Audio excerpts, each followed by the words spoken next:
Sa mundong ito, kapag hindi ka namamatay bilang mersenaryo, isa kang biwikling. Sa ilalim ng madilim na langit, nagkalat ang mga bangkay habang nagpipista ang mga uwak, kaya naman sky high, ang presyo namin. Isang kabalyero sa battle-worn armor, ang nagtaas ng espada, at ito'y nagliwanag ng nakasisilaw, dahil handa silang ialay ang buhay nila para sa kanilang lord. Tumagos ang talim at game over, agad ang kalaban. Kahit pa araw-araw akong makinig sa kahibangan ng employer ko. Binuhos niya ang gintong likido, mukhang mamahaling alak. Hay naku, anong magagawa natin? Sa isang resigned gesture, tinapon niya ang laman ng flask, sa lupa, ganyan talaga ang life, ng isang mersenaryo. Isang lalaking nag-iisa sa tuktok ng pader, nakatanaw sa lupang tinupok ng digmaan, ito si Jack, ang captain, ng Fang Mercenary Corps. Sa isip niya, mga maharlika, predictable, talaga. Hinangin ng buhok ni Jack habang malalim ang iniisip. Kapag kailangan kanila, kung ano-anong lupain at titulo ang ipapangako, akala mo naman ibibigay talaga. Pero sa huli, biglang mag-iiba ang ihip ng hangin, sabay spout, ng kung ano-anong creative nonsense. Isang mapait na ngiti ang gumuhit sa labi niya, habang nasa likuran ng nagliliyab na battlefield. Humarap si Jack sa kausap niya. Pero yung sinabi mo ngayon? Iba na yan, ngisi niya, habang ang pulang mata ay puno ng pang-aasar. Siguro na binilang ako, sarkastiko niyang banat. Umatras ang kamera, ipinakita si Jack at ang commander sa ilalim ng purple twilight sky. Nakatayo sa harap niya ang commander-in-chief, may pulang buhok at suot ang imposing armor. Kinuwestiyon ni Jack ang utos. Pero ang mukha ng commander, malamig at buo ang loob. Hindi ka nabingi, kumpirma nito sa boses na kasing lamig ng yelo. Ang sinabi ko, mamatay ka na, gulat si Jack sa audacity nito. Hindi ako nakalimot. Ikaw si Jack, ang captain, ng Fang Mercenary Corps. Humagalpak ng tawa si Jack, sinasabi mo yan habang kilala mo ako? Hindi siya makapaniwala. Di ko alam na joker, ka pala. Hinawakan ni Jack ang hilt, ng espada niya at sumeryoso ang mukha. Alam niyang hindi ito simpleng utos, dahil hinding-hindi mo uutusan ng isang hamak na mersenaryo na mamatay ng honorable death. Gaya ng mga Pont Noble Knights, nyo? Ang pulang mata niya ay nagniningning sa contempt, habang binubuking ang kaplastika nila. Hinangin sila sa pader habang nagtititigan ang dalawa. Ramdam na ramdam ang tensyon, sa pagitan ng mersenaryo at maharlika. Napayuko saglit ang commander, tila nag-isip. Masyado ata akong naging direkta, pag-amin niya. Pero skeptical, si Jack, di siya bibigay sa ganung kadaling change of tone. Misunderstanding, lang ba? Tanong ng commander, sabay hawak sa dibdib at nagboses seryoso. Gusto lang kitang bigyan ng one final mission. Nakinig si Jack, pero tadedma lang ang mukha, amoy na niya ang betrayal. Nagpaliwanag ang commander, sunod-sunod ang talo nila, at sigurado na ang pagbagsak ng kanilang panig. Ipinakita ang the wide shot ni Jack habang pinapanood ang nasusunog na syudad, isang paalala kung gaano desperate, ang sitwasyon. Sa battlefield, isang grupo ng fully armored soldiers, na may purple banner, ang naghahanda na. Ito na ang puwersang magdidikta sa fate ng digmaang ito. Tuloy ang kwento ng commander. Ang mga espadang dating nagtatanggol sa kanila, ngayon ay nakatutok na sa leeg ng Crawford family. Wala nang atrasan. Ang banner ng pamilya ay punit-punit na sa pader ng gumuhong kastilyo. Ngumisi ng smug, si Jack at ibinuka ang mga braso. Ah, ganun ba? Parang tinanggap niya ang kabaliwan ng lahat. Gets ko na, commander. Pero sa isip-isip niya, iba talaga ang plano. Oras na para tumakas ako dito. Sinuri niya ang commander sa isip niya. Isang lalaking may padaun parallel talent, sa buong imperyo. Kung ang tulad niya ay na-corner na, ibig sabihin finish line, na talaga. Pero in fairness, para sa isang Pont Noble, matino siya. Sayang at humantong sa ganito ang lahat. Pero Lionel mission, pa nga? Hindi pa rin gets ni Jack. Gusto ba niyang mag-scout ako ng escape route? Kung yun lang, pwede ko itong ituring na last job, bago kukunin ang final pay ko. Sa wakas, nilatag na ng commander ang plano. Simple lang ang misyon. Bukas, maglulunsad ng full-scale assault ang mga traidor. Samahan mo ako at pigilan sila, kahit sandali lang, hanggang sa makatakas ang panlord natin. Tumingin ang commander sa nasusunog na syudad. Hindi, kung imposible man yon, lumaban ka hanggang sa mamatay ako. Sa kanyang malungkot at determinadong tingin, binunyag niya ang fatal objective. Bilang bayad, naglabas ang commander ng isang dambuhalang red gemstone. Babayaran ko ang balanse mo gamit ito kapag nag-withdraw ka na, sabi niya. Pero ang tono ay puno ng sinister meaning. Sinalo ni Jack ang kumikinang na hiyas. Sa isang iglap, mabilis pa sa kidlat na kinalkula ng kanyang utak ang halaga nito. Isang batong sapat na para buhayin ang kumpanya niya sa loob ng 3 taon, pero ang pulang kulay nito, tila babala sa dugong malapit ng dumanak. Habang hawak ang hiyas, nagdilim ang aura ng commander. Kalmado pero may diin niyang tinanong, anong ibig sabihin nito?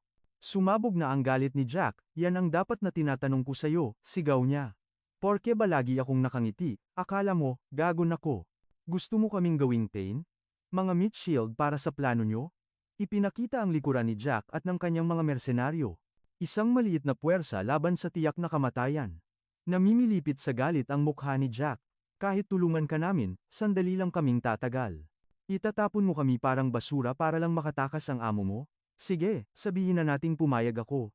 Kahit magmilagro at mapigilan namin sila, anong kasunod? Ipinakita ang malagim na sinapit ng mga sundalo mga katawang tinuhog na parang baboy. Sa tingin mo ba, palalagpasin kami ng mga demonyong yon? Humarap muli si Jack, ang kanyang anino ay gumuhit sa lumulubog na araw. Ikaw, panimula niya, puno ng sumbat ang bawat salita.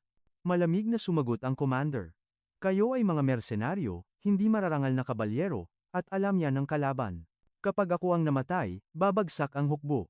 Biglang humalakhak ng parang baliw si Jack, tumpak. Sigaw niya na may nakakilabot ng ngiti. Ganyan talaga ang laro sa negosyong to. Biglang nagbago ang ihip ng hangin, matalim na tumingin si Jack, pero alam mo rin ang totoo, di ba? May pahiwatig sa kanyang tinig. Para sa mga halimaw na yun, ang grupo namin ay hindi lang basta kalaban, kami ay mga tinik sa lalamunan na dapat katayin ng walang awa.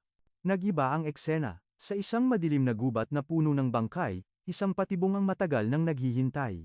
Isang sundalo ang umuubo ng dugo, habang sa dilim, may nagmamatiyag na tila kakampi. Inabot niya ang kamay para tumulong, pero isa pala itong nakamamatay na bitag.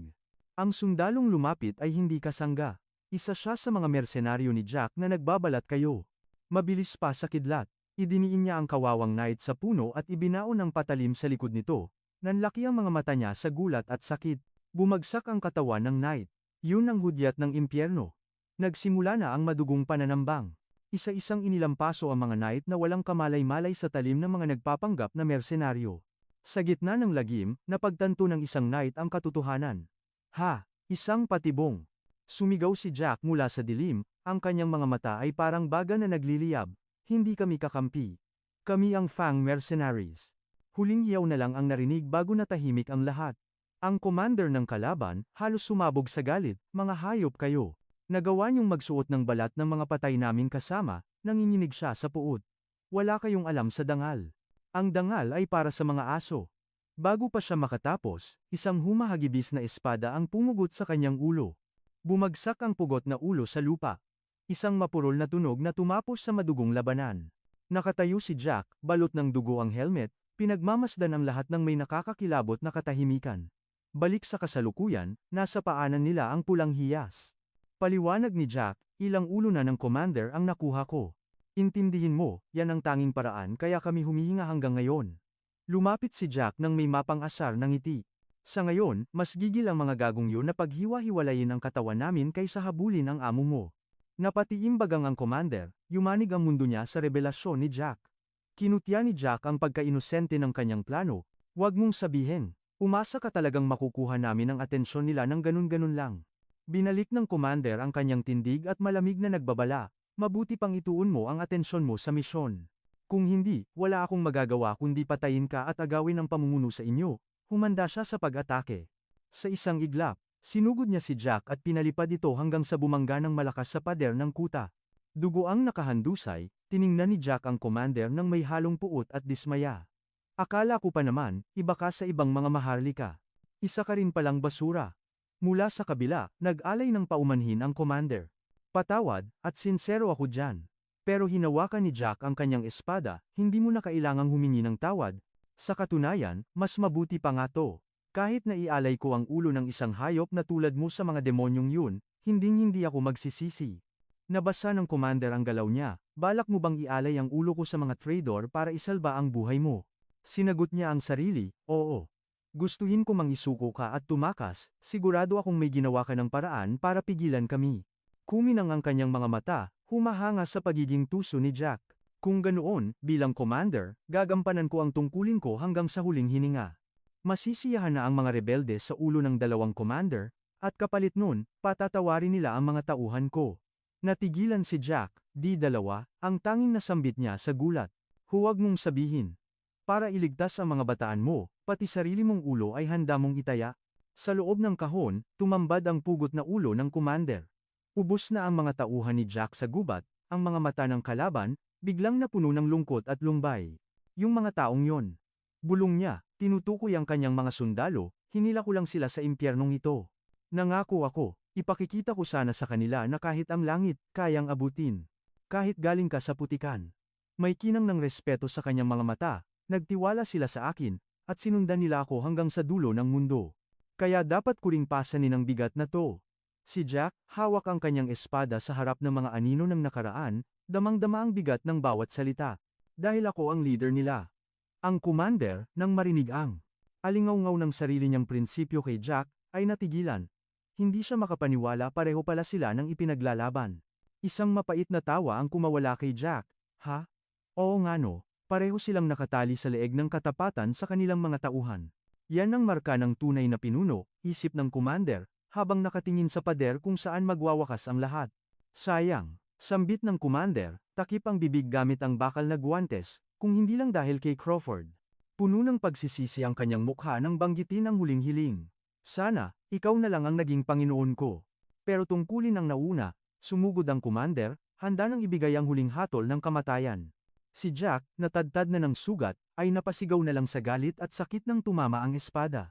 Tumayo ng tuwid ang commander tapos na ang misyon.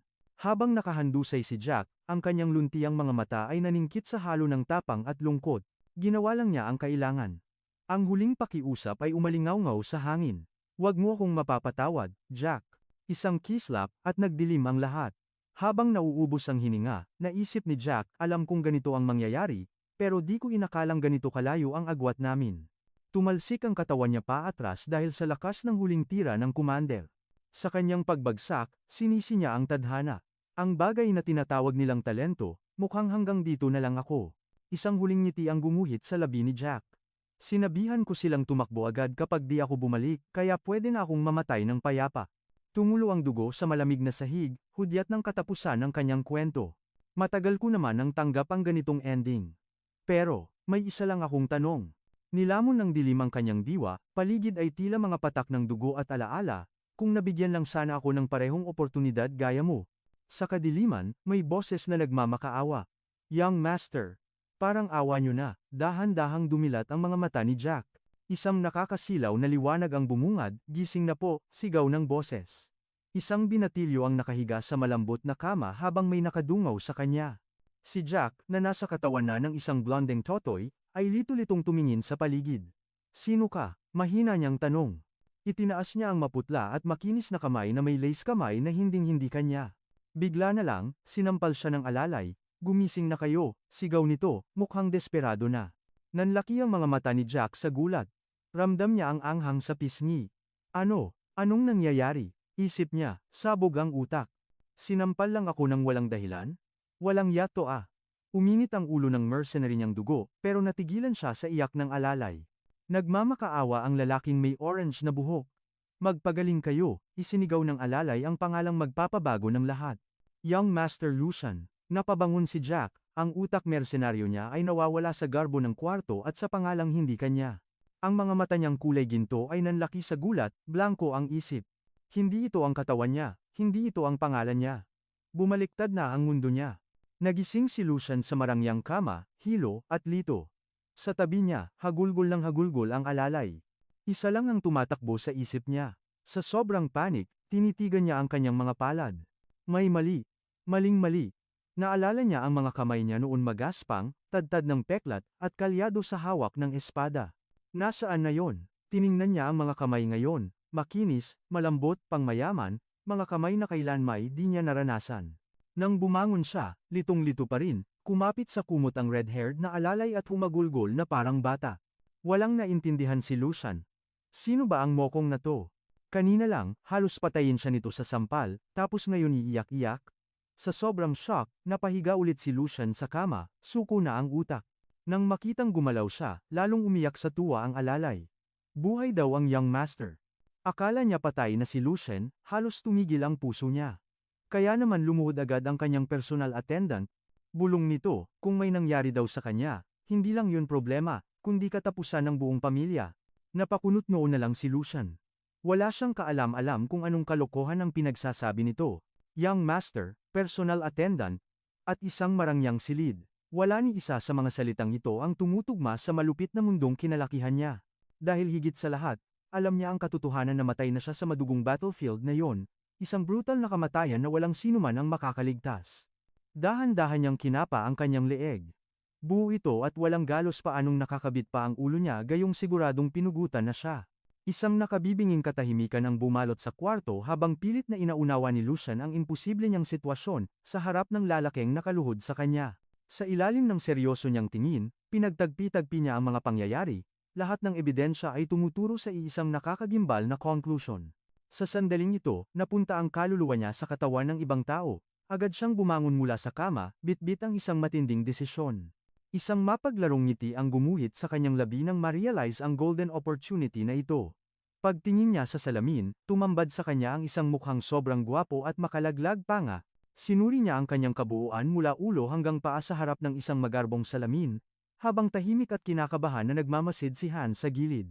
Tila na-hypnotize sa sariling refleksyon, dahan-dahan niyang hinaplos ang mukha sa salamin, hindi makapaniwala sa nakikita.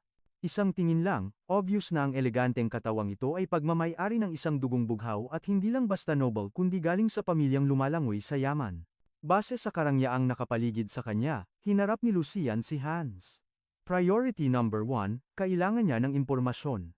Tumikhim siya bago kausapin ang nanginginig na servant. Makinig ka, Hans. May itatanong ako sa iyo. Bagamat nagulat, mabilis na sumagot ang servant na handa siyang isakripisyo ang lahat para sa sagot. Walang paligoy-ligoy na binitawan ni Lucien ang pinakaimportanteng tanong. Anong taon na ngayon? Nanlaki ang mata ni Hans, iniisip na epekto lang ito ng gamot at baka sabog pa ang isip ng kanyang amo. Pilit ang ngiting sumagot si Hans, year 846 po ng Imperial Calendar, ang sagot na iyon ay parang bombang sumabog sa pandinig ni Lucien. Ano ka mo? Bulong niya sa kawalan. Nang mag-sink in ang katotohanan, para siyang binuhusan ng malamig na tubig, year 846. Ibig sabihin, ito ay 15 years bago ang araw ng kanyang kamatayan, hindi lang siya na-reincarnate bumalik pa siya sa nakaraan. Napahilamos na lang si Lucien sa kanyang buhok. Wala siyang idea kung paano o bakit nangyari ang himalang ito. Pero alam niyang walang mararating ang pagpapanik. Huminga siya ng malalim, piniling maging kalmado at gamitin ang utak. Nag-iba ang aura niya at tinitigan ang servant. Ang unang mission, pigain ang lahat ng impormasyon mula kay Hans gamit ang takot. Gamit ang boses na kasing lamig ng yelo, sinabi niya, mukhang napagdesisyonan mo ng mamatay ngayong araw. Nanigas sa takot ang kawawang servant. Bago pa makareact si Hans, dinakma siya ni Lucien, umaacting na parang isang arogante at na-offend na noble. Ang lakas ng loob ng isang hamak na alipin na hawakan ang katawan ng kanyang amo nang walang pahintulot. Pagdidiin niya, habang naglalabas ng nakakasakal na killing intent. Nagbago na ba ang batas dito? Kung hindi, sagutin mo to. Ang tingin niya ay parang tumatagos hanggang sa kaluluwa ni Hans, at dito na binitawan ni Lucien ang tanong na sadya niyang inilagay sa dulo ng drama. Sino ako? Halos lumuwa ang mata ni Hans sa sobrang panic at confusion. Nanginginig siyang yumuko, patawarin niyo po ako, young master. Nagkamali lang po ako dahil sa gulat, pagmamakaawa niya. Sa pagitan ng paghikbi, sa wakas ay ibinunyag ni Hans ang tunay na identity ng kanyang amo. Kayo po ang young master, si Lucien Valdec. Ang ikatlong anak ng kagalang-galang na House Valdec, natigilan si Lucien. Ang pangalang Valdec ay umalingaw-ngaw sa isip niya, kasabay ng pagbaha ng mga alaala mula sa kanyang nakaraang buhay. Ang bandera na may tatak ng Golden Lion ay lumitaw sa kanyang diwa. Imposible. Ang legendary Valdec family? Ang imahe ng isang napakalawak at marangyang mansyon ay bumalik sa kanya. Ito rin ang House Valdec na kilalang-kilala niya noong isa pa siyang mercenary.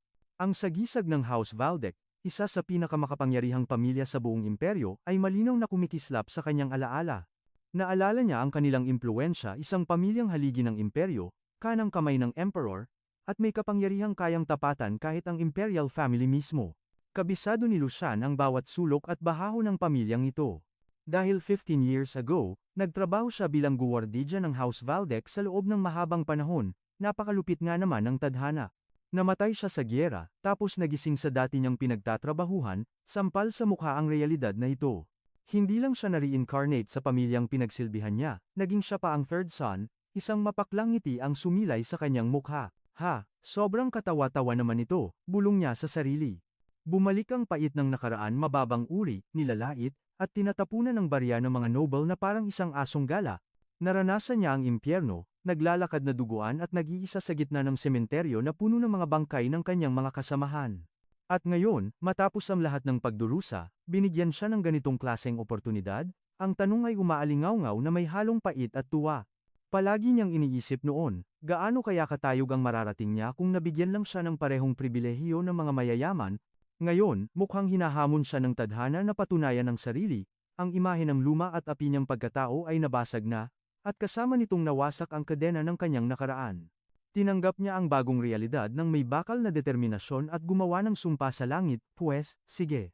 Kung ito ang ibinigay ninyong pagkakataon, huwag kayong kukurap at panuurin niyo ako." Buo ang loob, binuksan ni Lucian ang pinto, handa ng harapin ang kanyang bagong buhay.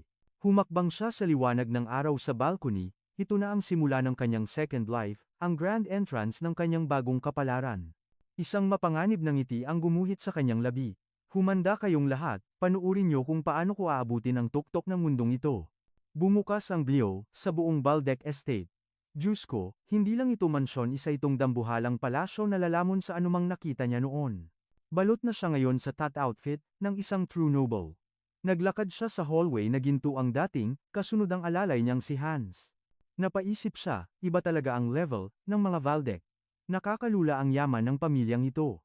Maraming giyera at lugar na siyang napuntahan bilang mercenary, pero ito ang pinakabongga at over the top sa lahat.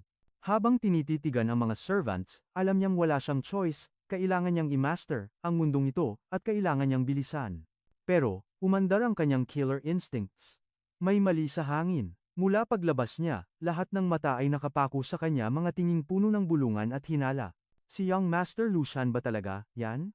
Bulong ng mga marites sa paligid. Sa wakas, lumabas din siya sa lungga niya. Ilang taon ba siyang nawala, bakas ang shock sa kanilang mga mukha.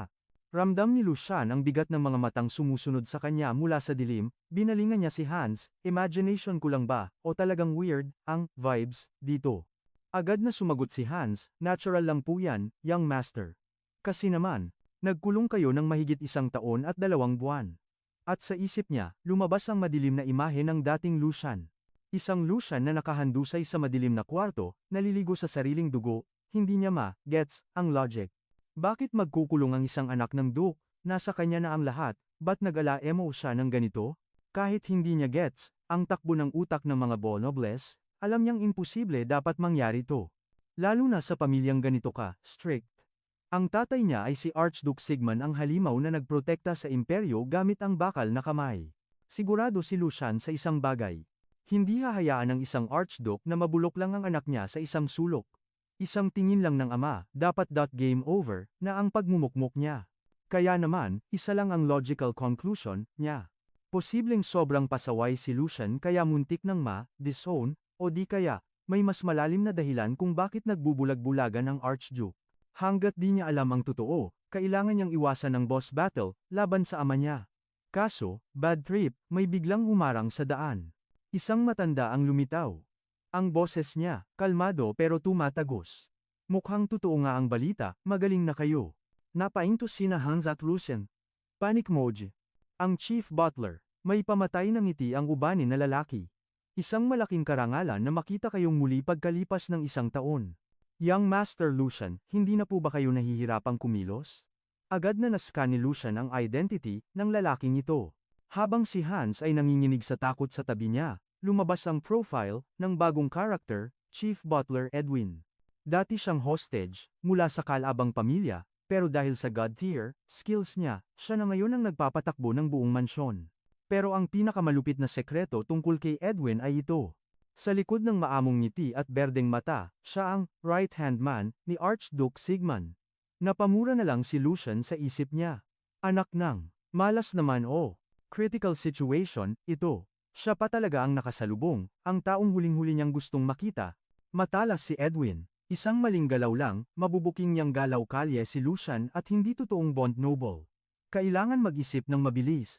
Ang tanging saving grace niya, isang taong hindi nagpakita si Lucian, walang reference point, si Edwin sa kasalukuyang ugali niya. Kung ganun, gagamitin niya ang kanyang mercenary skills, sa pagpapanggap, time to act, gagayahin niya ang pinaka-elegante at arroganteng noble, na kilala niya. Ibinato niya ang isang perfectly practiced smile. Salamat sa iyong pag-aalala, Chief Butler Edwin. Todo, acting, na siya, sabay pose, ng may, charm, at confidence. Malaki ang iginaling ko dahil sa tulong niyo, wika niya, kuhang-kuha ang that role, ng isang mabait na young master. Masyado akong nagkulong, kaya naisipan kong lumabas para tignan ang lagay ng ating pamilya, dagdag niya na may halong karisma. Akalain mong ikaw pa ang makakasalubong ko?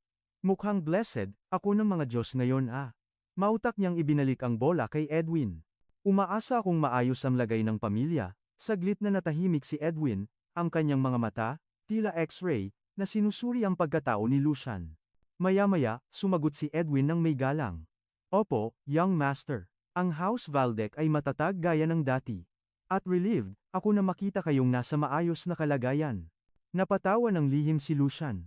Safe, haha. Sa bagay, paano naman magkakaproblema kung ikaw ang namamahala? Assessment complete, hindi mukhang nagdududa si Edwin. Lusot na siya sa test na ito, kaya oras na para mag-tactical retreat. Mukhang nag-alala lang ako sa wala, sabi niya sabay talikod. Kung gayon, mauuna na ako. Unang labas ko ito, kaya medyo low-bat na ako. Pero natigil siya nang marinig ang boses ni Edwin, nakakakilabot. Patawad sa pagiging prangka, young master, pero hindi muna kayo makakaalis. Nanigas ang dugo ni Lucian. GG na, palpak ang escape plan niya. Sa seryosong mukha ni Edwin, binagsak niya ang balitang kinatatakutan ni Lucian, ipinapatawag kayo ng Archduke Sigmund, ngayon din. Dahan-dahang lumingon si Lucian, bakas ang panik sa kanyang mga mata. Ito na nga ba ang iniiwasan niya ang mismong taong ayaw niyang makaharap at all cost? Shift scene tayo sa isang malawak at nakakatakot na opisina. Nakatayo si Lucian, mag-isa sa harap ng dambuhalang mesa ng kanyang ama. Nakaupo sa silyang parang trono si Archduke Sigmund, isang nakakakilabot na figura na may suot na maskara sa kalahati ng mukha. Lakas ng villain vibes. Napakabigat ng katahimikan sa paligid ng bigla niyang tawagin ang kanyang anak. Para bang na-statue si young Master Lucian sa harap ng pinakamakapangyarihang lalaking kilala niya ang kanyang bagong ama. Umalingaw-ngaw ang boses ng Archduke sa buong kwarto. May itatanong ako sa iyo, Lucian Valdec. Namutla si Lucian, at nagsimulang tumulo ang malalamig na pawis sa ilalim ng matalim na tingin ng ama. Dumukwang ang Archduke palapit. Kuminang ang kanyang mata na parang may halong masamang balak bago bitawan ang pinaka-nakakatakot na tanong. Bakit? Buhay ka pa. Grabe. Chills. Tuloy tayo sa previous chapter kung saan ipinatawag si Lucian Valdec sa harap ng kanyang ama, ang Grand Duke Sigmund Valdec. Sobrang tense at nakakasakal ang aura sa loob ng kwarto kasama ang Grand Duke.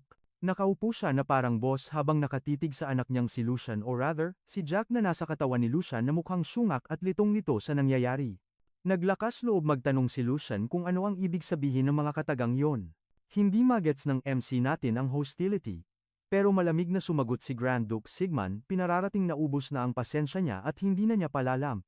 Durog na durog ang pride ni Lucian sa harap ng Duke, inaakusahan siyang ginagamit lang daw ang yumao niyang ina para maging pabigat at mag-inarte. Isang painting ng kanyang namayapang ina ang nahagip ng paningin, na tila dumagdag pa sa bigat ng bawat salitang binibitawan ng ama. Nanginginig ang kamao ng Grand Duke sa galit. Sigaw niya, sumusobra na talaga si Lucian at sagad na ang pasensya niya. Bintang niya, nag-iinarte lang daw si Lucian, dahil nagkulong ito sa kwarto ng mahigit 1 taon bilang protesta. Sumabog na ang galit ni Sigmund. Bakit daw ba napakababaw ng tingin ni Lucian sa sarili niyang buhay at nagtangkapang tapusin ito? Shocked si Lucian. Wala namang alam si Jack sa pinaggagawa ng katawang nilipatan niya, kaya litong-lito siya sa sinasabi ng airpods niya. Biglang kumirot ang ulo niya at may pumasok na imahe. Hindi ito galing kay Jack kundi memorya ng orihinal na may-ari ng katawan. Sa paningin niya, nakahiga ang batang Lucian sa kama, habang may isang taong nagpapanik sa tabi niya. Si Hans pala yon, umiiyak ng todo. Dito na-gets ni Jack ang totoong nangyari, isang revelasyon na ngayon lang niya nalaman. Balik sa kasalukuyan, sinubukan ni Lucian na pakalmahin ang sitwasyon. Misunderstanding lang po ito, depensa niya. Pero agad siyang binara ng Grand Duke. Ubus na ang pasensya ng ama, at ramdam ang bigat ng kanyang absolute authority sa buong kwarto. Mariing utos ni Grand Duke Sigmund, ilabas mo ang totoo mong motibo, Ano ba talagang tumatakbo sa isip mo? Hinigpitan pa niya ang pressure. Sinasadya mo bang gamitin ang mahina mong katawan para gumawa ng gulo? Ibinunyag ng Duke ang mabigat na paratang. Uminom daw ng sleeping pill si Lucian para lang magpapansin at gumawa ng eksena. Parang binuhusan ng malamig na tubig si Jack, na-realize niyang nag-fake suicide attempt pala ang orihinal na Lucian para lang mapansin ng iba. Sa sandaling yun, tumama ang katotohanan. Kaya pala hindi pamilyar sa kanya ang pangalang Lucian sa dati niyang buhay. Boom! Nabuo na ang puzzle. Nag-rewind ang eksena ng 15 taon pabalik sa past life ni Jack bilang guwardya ng pamilya Valdec. Naalala niya ang mga kwento tungkol sa ikatlong anak ng pamilya, na walang iba kundi si Lucian Valdec. Ang mapait na alaala ay biglang luminaw. Kaya pala walang memorya si Jack kay Lucian ay dahil namatay ito ng maaga sa orihinal na timeline. Dapat ay patay na siya. At dito formal na ipinakilala ang haligi ng tahanan. Si Grand Duke Sigmund Valdec. Ang lalaking nasa harap niya ngayon at ang nasa alaala niya noon ay iisa. Muling inalala ni Jack ang magulong istruktura ng pamilya. 4 ang anak ng Grand Duke sa iba't ibang ina, kaya asahan niyo na ang matinding bangayan at drama sa loob ng mansyon. Sa loob ng 10 taong pagseserbisyo ni Jack bilang guwardiya, madalas niyang makasalamuha ang ibang young lords at kanilang mga ina. Pero teka, napagtanto niyang ni minsan ay hindi niya nasilayan ng malapitan si Lucian o ang ina nito, para silang mga multo na walang bakas sa kanyang alaala sa mansyon. Binalikan ni Jack ang mapait na katotohanan, namatay sa sakit ang ina ni Lucian ilang sandali lang matapos siyang magsimula sa trabaho, at di nagtagal, sa hindi maipaliwanag na dahilan, binawian din ng buhay ang kawawang si Lucian, sumunod sa yapak ng kanyang yumaong ina. Bumalik tayo sa kasalukuyan, tila sasabog ang utak ni Jack sa bilis ng takbo ng kanyang isipan. Yung akala niyang simpleng sakit, isang malaking kasinungalingan, may nakakakilabot na lihim sa likod ng kanilang pagkamatay. Ngayon ay naintindihan na ni Jack ang impyernong dinanas ng orihinal na young Master Lucian, ang pagkawala ng ina at ang pagiging outcast sa pamilya, sobrang bigat na pasanin para sa isang musmos, at dito na nabunyag ang lahat. Sa desperasyong makuha kahit katiting na atensyon ng ama, lumaklak ng sleeping pills ang kawawang bata. Halos ikamatay niya ito.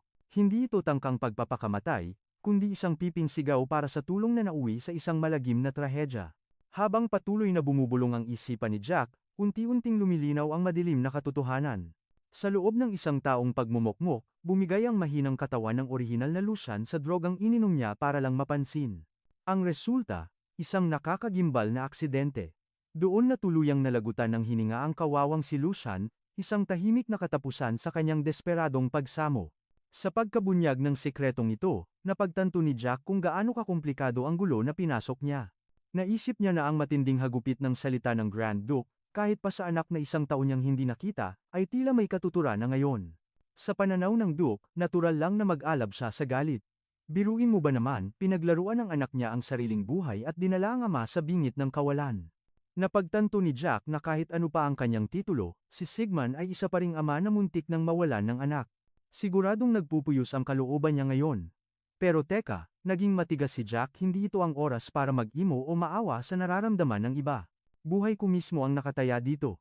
Para akong nakatayo sa gilid ng bangin at anumang oras ay pwedeng mahulog. Tandang-tanda ko ang huling sinabi ng Duke, ultimatum na yun, isang maling galaw, burado ang lahat. Ramdam ko ang bigat, parang guguho na ang lupa sa ilalim ko. Ang second chance ko sa buhay, ang golden future ko, nakabitin na lang sa isang sinulid. Sobrang laki ng pusta dito. Kapag sumablay ang isasagot ko sa Grand Duke, siguradong impyerno ang bagsak ko. Pumapasok na sa isip ko ang mga posibleng parusa na naghihintay.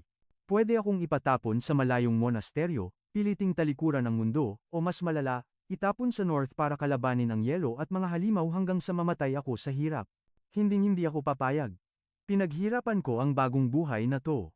Matapos akong mapugutan ng ulo sa dati kong buhay, hinding-hindi ko sasayangin ang pagkakataong ito. Napangisi ako ng mapakla. Hahayaan ko ba na ang drama ng pamilyang ito at ang trahedya ng orihinal na Lucian ang sumira sa kinabukasan ko? Asa pa. Buo na ang loob ni Lucian. Hinarap niya ang kanyang ama. Sinimulan niya sa pagsabing magsasalita siya ayon sa utos. Una, humingi siya ng tawad sa pagdungis sa pangalan ng Valdec dahil sa kanyang katangahan at sa pagbibigay ng matinding alalahanin sa ama. Yumuko siya at inilagay ang kamay sa dibdib, isang taos-pusong paghingi ng tawad, habang umaakting na puno ng pagsisisi at respeto. Habang sa gilid naman, ang head butler na si Edwin. ay tahimik na nagmamasid, gulat na gulat sa biglaang pagbabago ng ihip ng hangin sa ugali ng young master. Nagpatuloy si Lucian. Ako ang may kasalanan, wika niya, wala nang palusot, tatanggapin ko anumang parusa ang ipataw nyo. Pero biglang nagbago ang diskarte niya. Iba ang naging atake. Pero wala nang magbabago kahit anong sabihin ko, giit niya, kaya dapat na tayong tumingin sa hinaharap. Lakas loob niyang tinanong ang ama, hindi ba mas tama na magdiwang tayo ng buong puso, ang inakala niyong nawala ng anak, ay buhay pa at nasa harapan niyo. Natigilan ang Grand Duke, tila nabigla siya sa biglaang kambyo ng usapan. Inulit ni Lucian, nangyari na ang nangyari. Hindi na ito maibabalik pa, kahit kailan. Humakbang palapit si Lucian ng puno ng kumpiyansa. Sa halip na ikulong sa nakaraan ang buhay na nailigtas mula sa kamatayan, dapat na itong umusad. Pinagdikit niya ang kanyang mga sakong tindig militar handang ipahayag ang kanyang bagong misyon sa buhay. Sa malinaw at matatag na boses, nagdeklara siya, mabubuhay ako ng marangal para sa aking kinabukasan, at kasabay ng isang mapanganib na ngiti, binitawan niya ang matinding hiling. Hinihiling ko ito hindi sa Grand Duke, kundi sa aking ama. Pakiusap, bigyan niyo naman ako ng kahit isang salita ng pampalakas ng loob. Ang Grand Duke, nakinig lang si Sigmund na may mukhang kasintigas ng bato. Inilabas ni Lucian ang kanyang huling alas isang matinding manipulasyon. Giit niya, tungkulin ng isang ama na yakapin ang anak na tapat na nagsisisi. Tinarget niya mismo ang puso ng ama, lampas sa titulo at tungkulin. Tinapos niya ang kanyang matapang at mapangahas na hiling. Hindi ito pambabastos, kundi isang sagradong tungkulin ng ama sa anak sa ilalim ng batas ng langit. Halos malaglag ang panga ni Edwin, ang head butler, sa kanyang nasasaksihan. Grabe. Hindi ma-process ng utak niya ang nangyayari, ramdam niyang nag-iba ang aura ni Lucian, pero sobra naman yata to sa inaasahan niya. Ang naaalala niyang Lucian ay isang batang laging nanginginig sa takot at puno ng pangamba. Ang taong nakatayo ngayon ng taas noo sa harap ng Duke ay parang ibang nilalang, napaisip tuloy si Edwin, si Young Master Lucian ba talaga to? Sa sobrang laking pagbabago, gusto na niyang kuskusin ang kanyang mga mata, binalot ng nakakabinging katahimikan ang kwarto habang ninanamnam ng Grand Duke ang sinabi ng anak. Sobrang bigat ng tensyon. Naghintay si Lucian, kumabog ng mabilis ang kanyang dibdib, habang inaabangan ang reaksyon ng ama. Sa wakas, binasag ng Grand Duke ang katahimikan, ang boses niya'y puno ng, kunwaring galit. Ang lakas naman ng loob mo. Sigaw niya, tila sesermonan siya tungkol sa pagiging ama, pero bigla. Sumilay ang isang manipis na ngiti sa kanyang labi, basag ang kanyang seryosong maskara. Sumandal ang Duke sa kanyang upuan, at isang mahina ngunit aliw na tawa ang kumawala sa kanya. Nakita ko na ang lahat, wika ng Duke. Hindi galit, kundi, aliw na aliw sa tapang ng anak niya. Hingang malalim naman si Lucian, ligtas siya. Gumana ang sugal niya. Halos sumabog ang puso niya sa tuwa. Tumutulo ang pawis sa noo, pero tagumpay ang hatid ng sandaling ito. Yes, gumana. Sigaw ng isip niya, habang kumakabog ng mabilis ang kanyang dibdib. Alam niyang walang kwenta ang simpleng sorry, kailangan niyang maging matapang, ang pagharap ng arogante ang tanging susi. Ito ang Grand Duke Waldeck na kilala niya mula sa kanyang nakaraang buhay, isang alamat.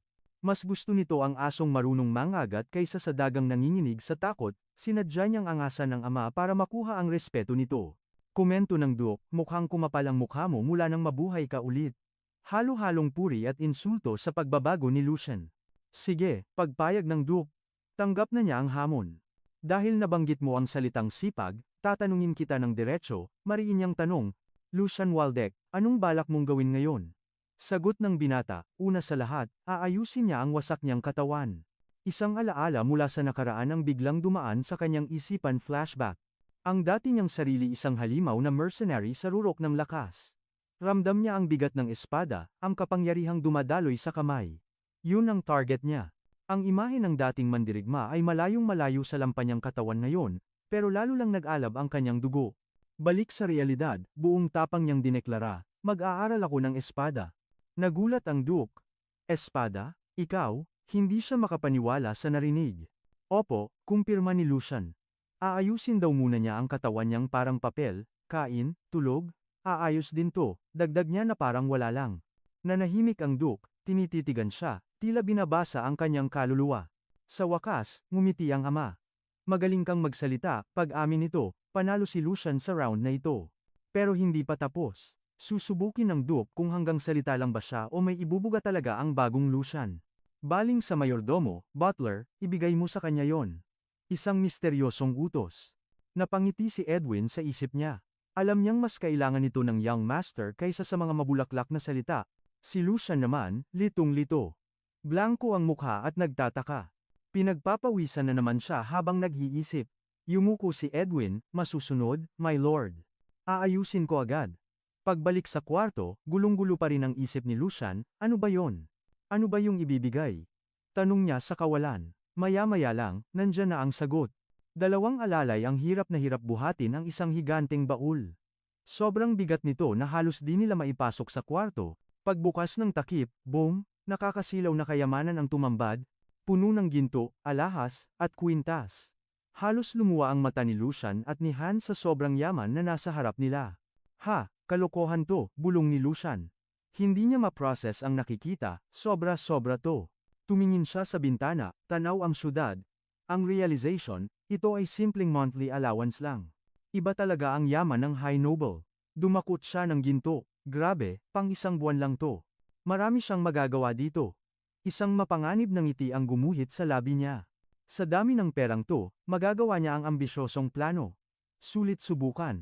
Ito na ang simula. Gamit ang yamang ito, mabibili niya ang mga ingredients para baguhin ang mahina niyang katawan. Desidido na siya, gagawin ko ang elixir. Pagsasamahin niya ang talino ng nakaraan at pera ng ngayon para maging invincible. Samantala, ang eksena ay lumipat sa isang greenhouse na puno ng makukulay na bulaklak. Naglalakad ang Grand Duke Blonde, balbas sarado, at umaapaw ang aura ng kapangyarihan. Nakasunod sa kanya si Edwin, ang tapat at veteranong butler. Habang naglalakad, naisip ni Edwin, ito ang paboritong lugar ng yumaong Grand Duchess.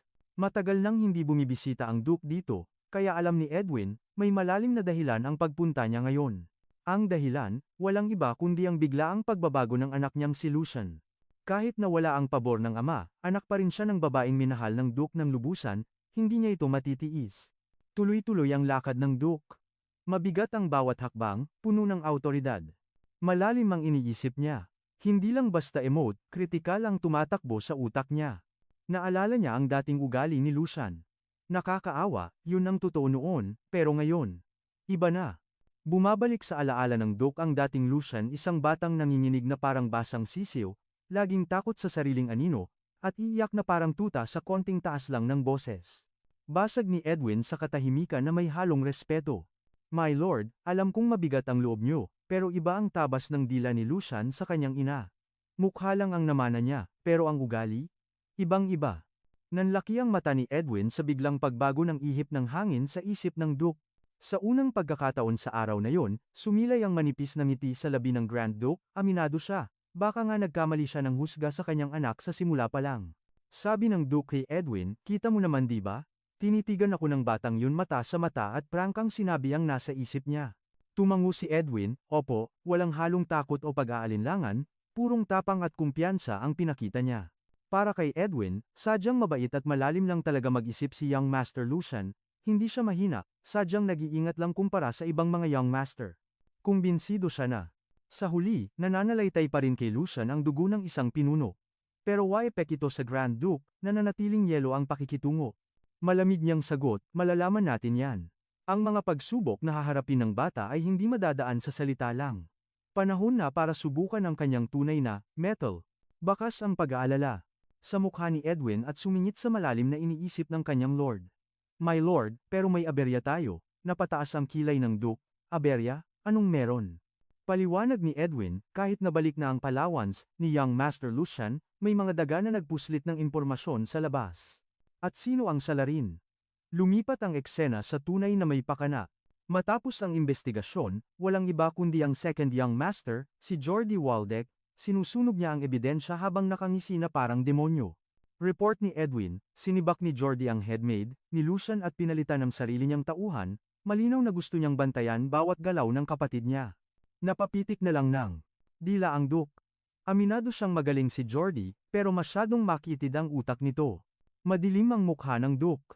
Naiintindihan niya ang galit ni Jordi dahil sa isyu ng kanilang mga ina, pero hindi niya akalain na ganito kadesperado at persistent ang anak niya. Tanong ni Edwin kung kailangan ba nilang umaksyon at paghiwalayin sila, pero agad siyang pinigil ng Duke. Huwag, Butler. Hayaan mo sila, huwag kang makikialam sa gulo nila. Nag-alala si Edwin, di po ba sobra naman yan para sa nagsisimula pa lang? Pero tumingin lang ang Duke sa pond, baliwala sa kanya ang cheap tricks ni Jordy. Ito ang kabayaran sa kahibangan ni Lucian noon. Ito ang ultimate test, kung totoo nga ang pagbabago niya o hanggang salita lang siya. Sa isip ng Duke, habang matalas ang tingin sa kawalan, pabor pa nga sa kanya ang nangyayari. Tignan natin kung paano lulusot ang batang yan, bulong niya. Kung ito lang ay hindi niya kaya, walang kwenta ang lahat. Ang tunay na lakas, sariling dugo at pawis ang puhunan. Isang imahe ng majestic lion, ang nabuo sa isip ng Duke ang simbolo ng bagsik ng Waldeck family. Kahit Waldeck ang dugo niya, siya mismo ang dapat magbukas ng pinto ng tadhana. Lumipat ang eksena at lumipas ang ilang araw. Bumungad ang marangyang mansyon ng Waldeck, nakatayo ng matibay sa ilalim ng maaliwalas na langit. Sa koridor, nagchichismisan ang dalawang katulong habang nakatingin kay Hans, ang tapat na servant, ni Lucian na nakatayo sa pinto. Ilang araw na ba siya dyan? Bulong nila. Nagkulong na naman daw kasi ang young master sa kwarto at ayaw lumabas. Close up, sa mukha ni Hans. Focus, na focus. At bakas ang bangis walang makakapasok na istorbo sa kanyang master, kahit sino pa sila. Bumalik ang alaala ni Hans sa mga nakaraang araw. Panic mode, siya noon at desperado. Pangatlong araw na mula nang dumating ang pondo na dating pinutol ng administrasyon. Sa memory niya, kalmadong sinabi ni Lucian na ayos na ang lahat matapos ang mainit na pag-uusap nila ng Grand Duke, kita ang saya at relief sa mukha ni Hans at Lucian habang nakatayo sa harap ng isang malaking chest. Pagbukas nila, jackpot. Hindi lang ginto ang laman, kundi mga alahas at kayamanan na worth a fortune. Pero sa alaala, nag-alala si Hans habang nakatingin kay Lucian.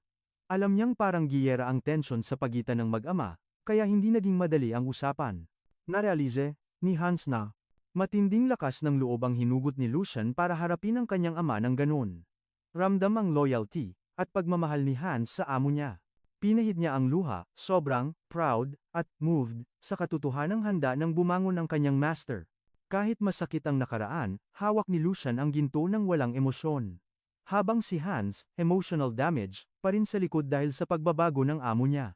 Pero nag-iba ang timpla ng mata ni Lucian, nagliliyab ito sa determinasyon at may nilulutong malupit na plano. Isang makahulugang ngiti ang gumuhit sa labi ni Lucian habang mahigpit na hawak ang pera. Sa ganitong halaga, bulong niya sa sarili, sulit na tong isugal. Determinado si Lucian. Wawasakin niya ang sumpa ng mahinang katawan na to, at ang susi, ang legendary elixir na siya lang ang may alam. Isang nagniningning na potion at ang misteryosong halaman. Ito ang magbabago ng tadhana. Ang dating kwarto ng rich kid, ngayon ay isa ng ganap na alchemy lab. Intense ang focus ni Lucian, tumatagaktak ang pawis habang tinatrabaho ang kanyang masterpiece. Habang naghahalo, naisip niya ang kanyang loyal servant. Siguradong sasabog na sa curiosity si Hans sa mga pinaggagawa ng amo niya. Pero kahit anong tanong sa isip niya, bantay sarado pa rin siya sa pinto. Ibang klase ang loyalty ng mamang to. Puno ang mesa ng mga libro at kakaibang gamit mga bagay na di dapat hinahawakan ng isang anak ng Grand Duke, pero iba na si Lucian ngayon. Ang bida sa lahat ng ito? Ang Moonlight Herb. Isang halamang ubod ng mahal dahil sa ilalim lang ng buwan nito tumutubo, wala pang nakakaalam ng tunay na gamit nito sa panahong ito, kaya sa mata ng iba, isa itong malaking sugal. Ang Moonlight Herb. Ang susi sa kanyang kinabukasan. Inubos ni Lucian ang buong allowance niya. Isinugal ang lahat base sa knowledge na nakuha niya mula sa future. Flashback muna tayo. Ang utos niya kay Hans, wag nang magtumpik-tumpik pa. Bilhin mo lahat ng Moonlight Herb na makikita mo. Alam niyang pagtatawanan siya ng iba. Sino ba namang baliw ang magtatapon ng kayamanan sa damong walang silbi? Mukha siyang nasisiraan ng bait, pero chill lang si Lodi. Hawak niya ang alas na walang ibang nakakaalam, ang kapalaran ng mundo. Kuminang ang kanyang mga mata, sa loob lang ng isang taon, ang presyo ng halamang ito ay lilipad ng 10 times, hindi, more than 20 times pa. Halos mabaliw siya sa tuwa nang ma-realize kung gaano kalaking pera ang kikitain niya, tubong lugaw. Sa sobrang greed at excitement, napasigaw na lang siya sa isip niya, to the moon ang presyo nito, only profit. Huminga siya ng malalim. Kailangan niyang respetuhin ang tapang ng Alchemists Guild sa timeline na ito. Noong una, suntok sa buwan lang ang research nila sa Moonlight Herb. Kahit walang kasiguraduhan, nilimas ng guild ang lahat ng supply sa buong empire at sinunog sa eksperimento. Talagang nag-all-in sila. Itinaya nila ang reputasyon at kinabukasan ng buong guild sa isang research na to. Inabot ni Lucian ang bunga ng kanyang paghihirap. Dahil sa lakas ng loob nila noon, nabuo ang nectar. Ang elixir na yumanig sa buong imperyo, ang inumin ng mga Diyos, nguntik pa silang maparusahan ng simbahan dahil sa pagtawag dito na divine. Blasphemy daw, sabi ng mga pari. Pero nung nakita nila ang effect, naku, nag-uunahan ang lahat sa pagpuri. Nakalimutan na ang mga akusasyon. Napangisi na lang si Lucian. Alam niya ang buong kwento, at ngayon, hawak niya ang kapangyarihan. Winasak ng Nectar ang isang batas na libong taon ng sinusunod ng lahat. Ang paniniwalang ang lakas ng isang tao ay nakatakda na pagkasilang pa lang, isang absolute rule na bawal baliin. Kung ipinanganak kang mahina, mahina ka na habang buhay. Ganun kasakit ang katotohanan noon, pero binasag ng Nectar ang kalokohang yan. Kayang-kaya nitong baguhin ang mismong essence ng isang tao sa isang lagok lang, kahit ang mga walang talent, nagiging halimaw na swordsman. Isang milagrong hindi kayang ipaliwanag. Tinitigan ni Lucian ang matingkad na pulang potion na gawa niya. Aminado siya, malayo ito sa original na Nectar. Kumbaga, budget version o mass-produced copy lang ito. Pero para sa wasak na katawan na to, ito na ang the best na solusyon. Itataas niya ang antas ng kanyang pagkatao. Napangiti siya ng mapait, kinakausap ang dating may-ari ng katawan. Swerte mo, young master. Ako na ang bahala sa'yo. Alam niya ang tragic ending ng Nectar.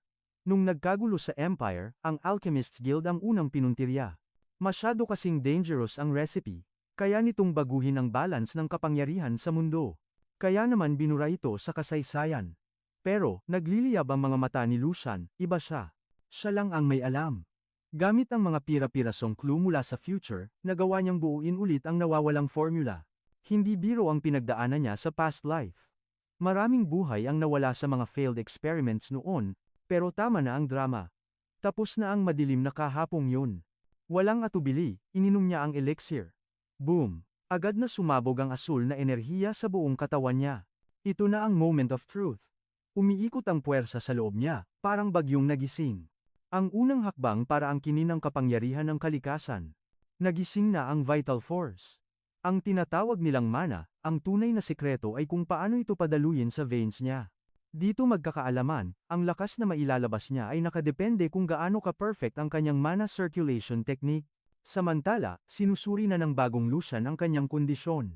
Gamit ang kapangyarihan ng Nectar, pinuwersa niyang buksan ang mga baradong lagusan ng enerhiya sa kanyang katawan. Rumagasa ang enerhiya sa kanyang astral form, pero teka.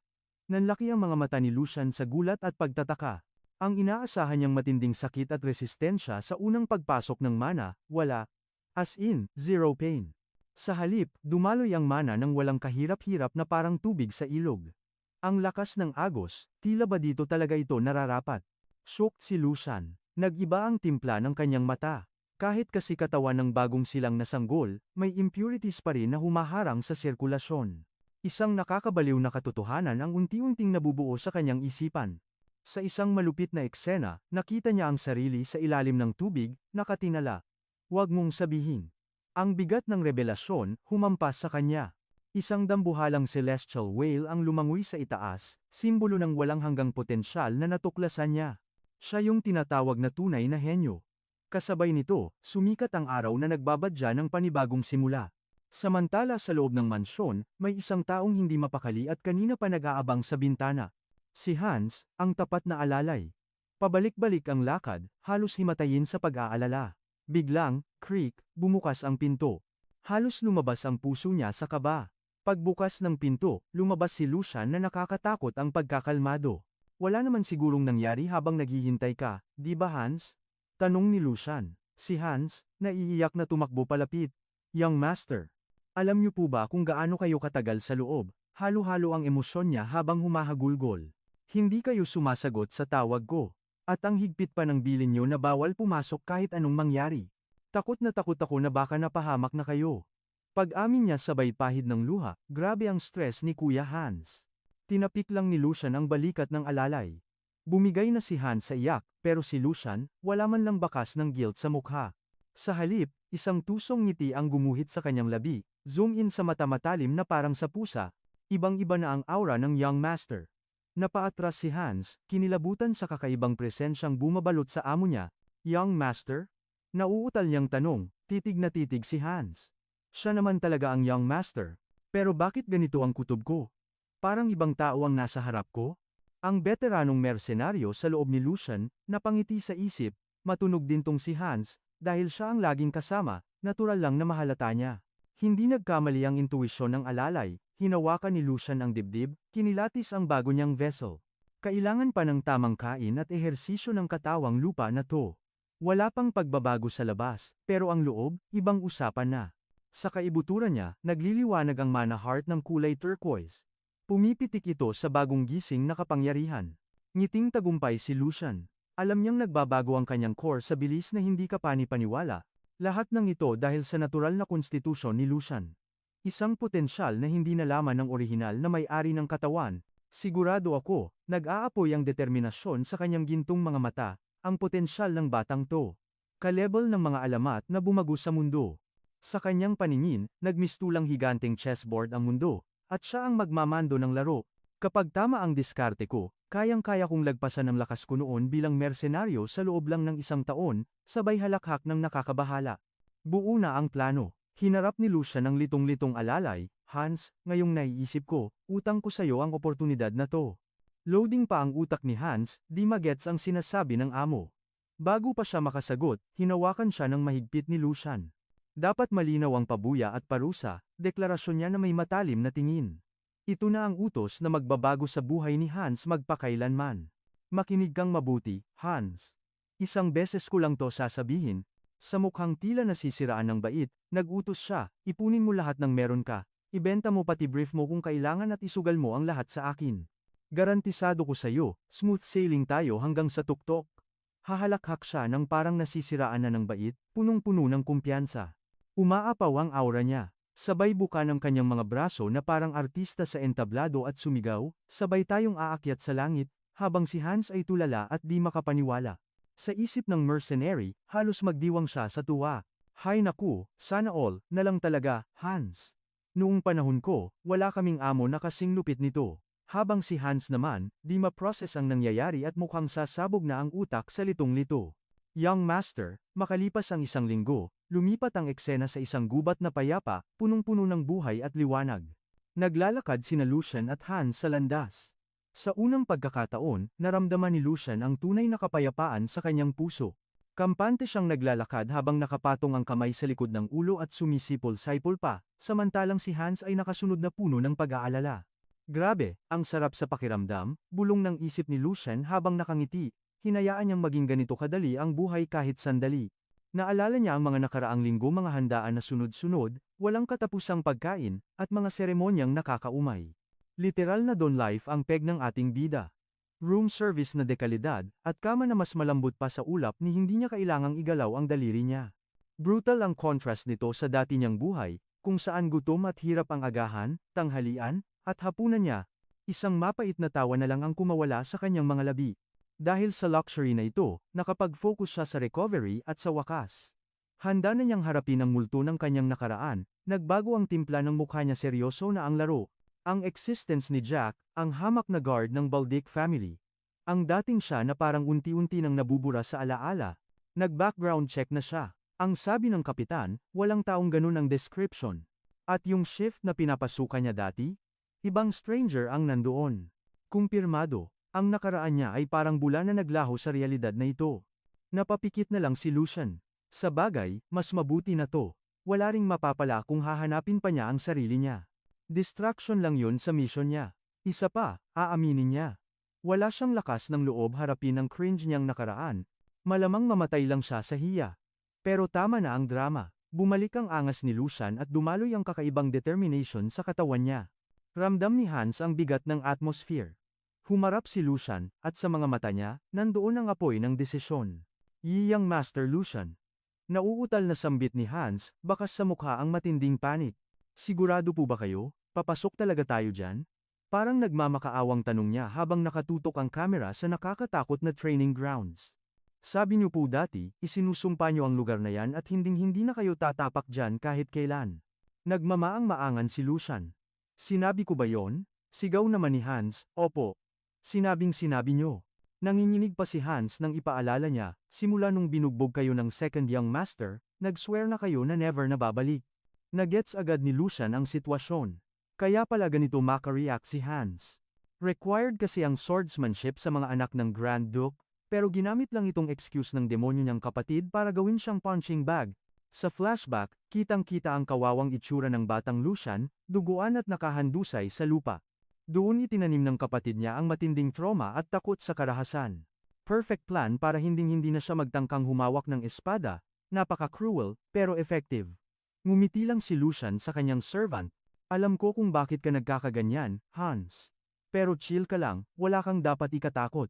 Past is past, walang ganang sagot niya.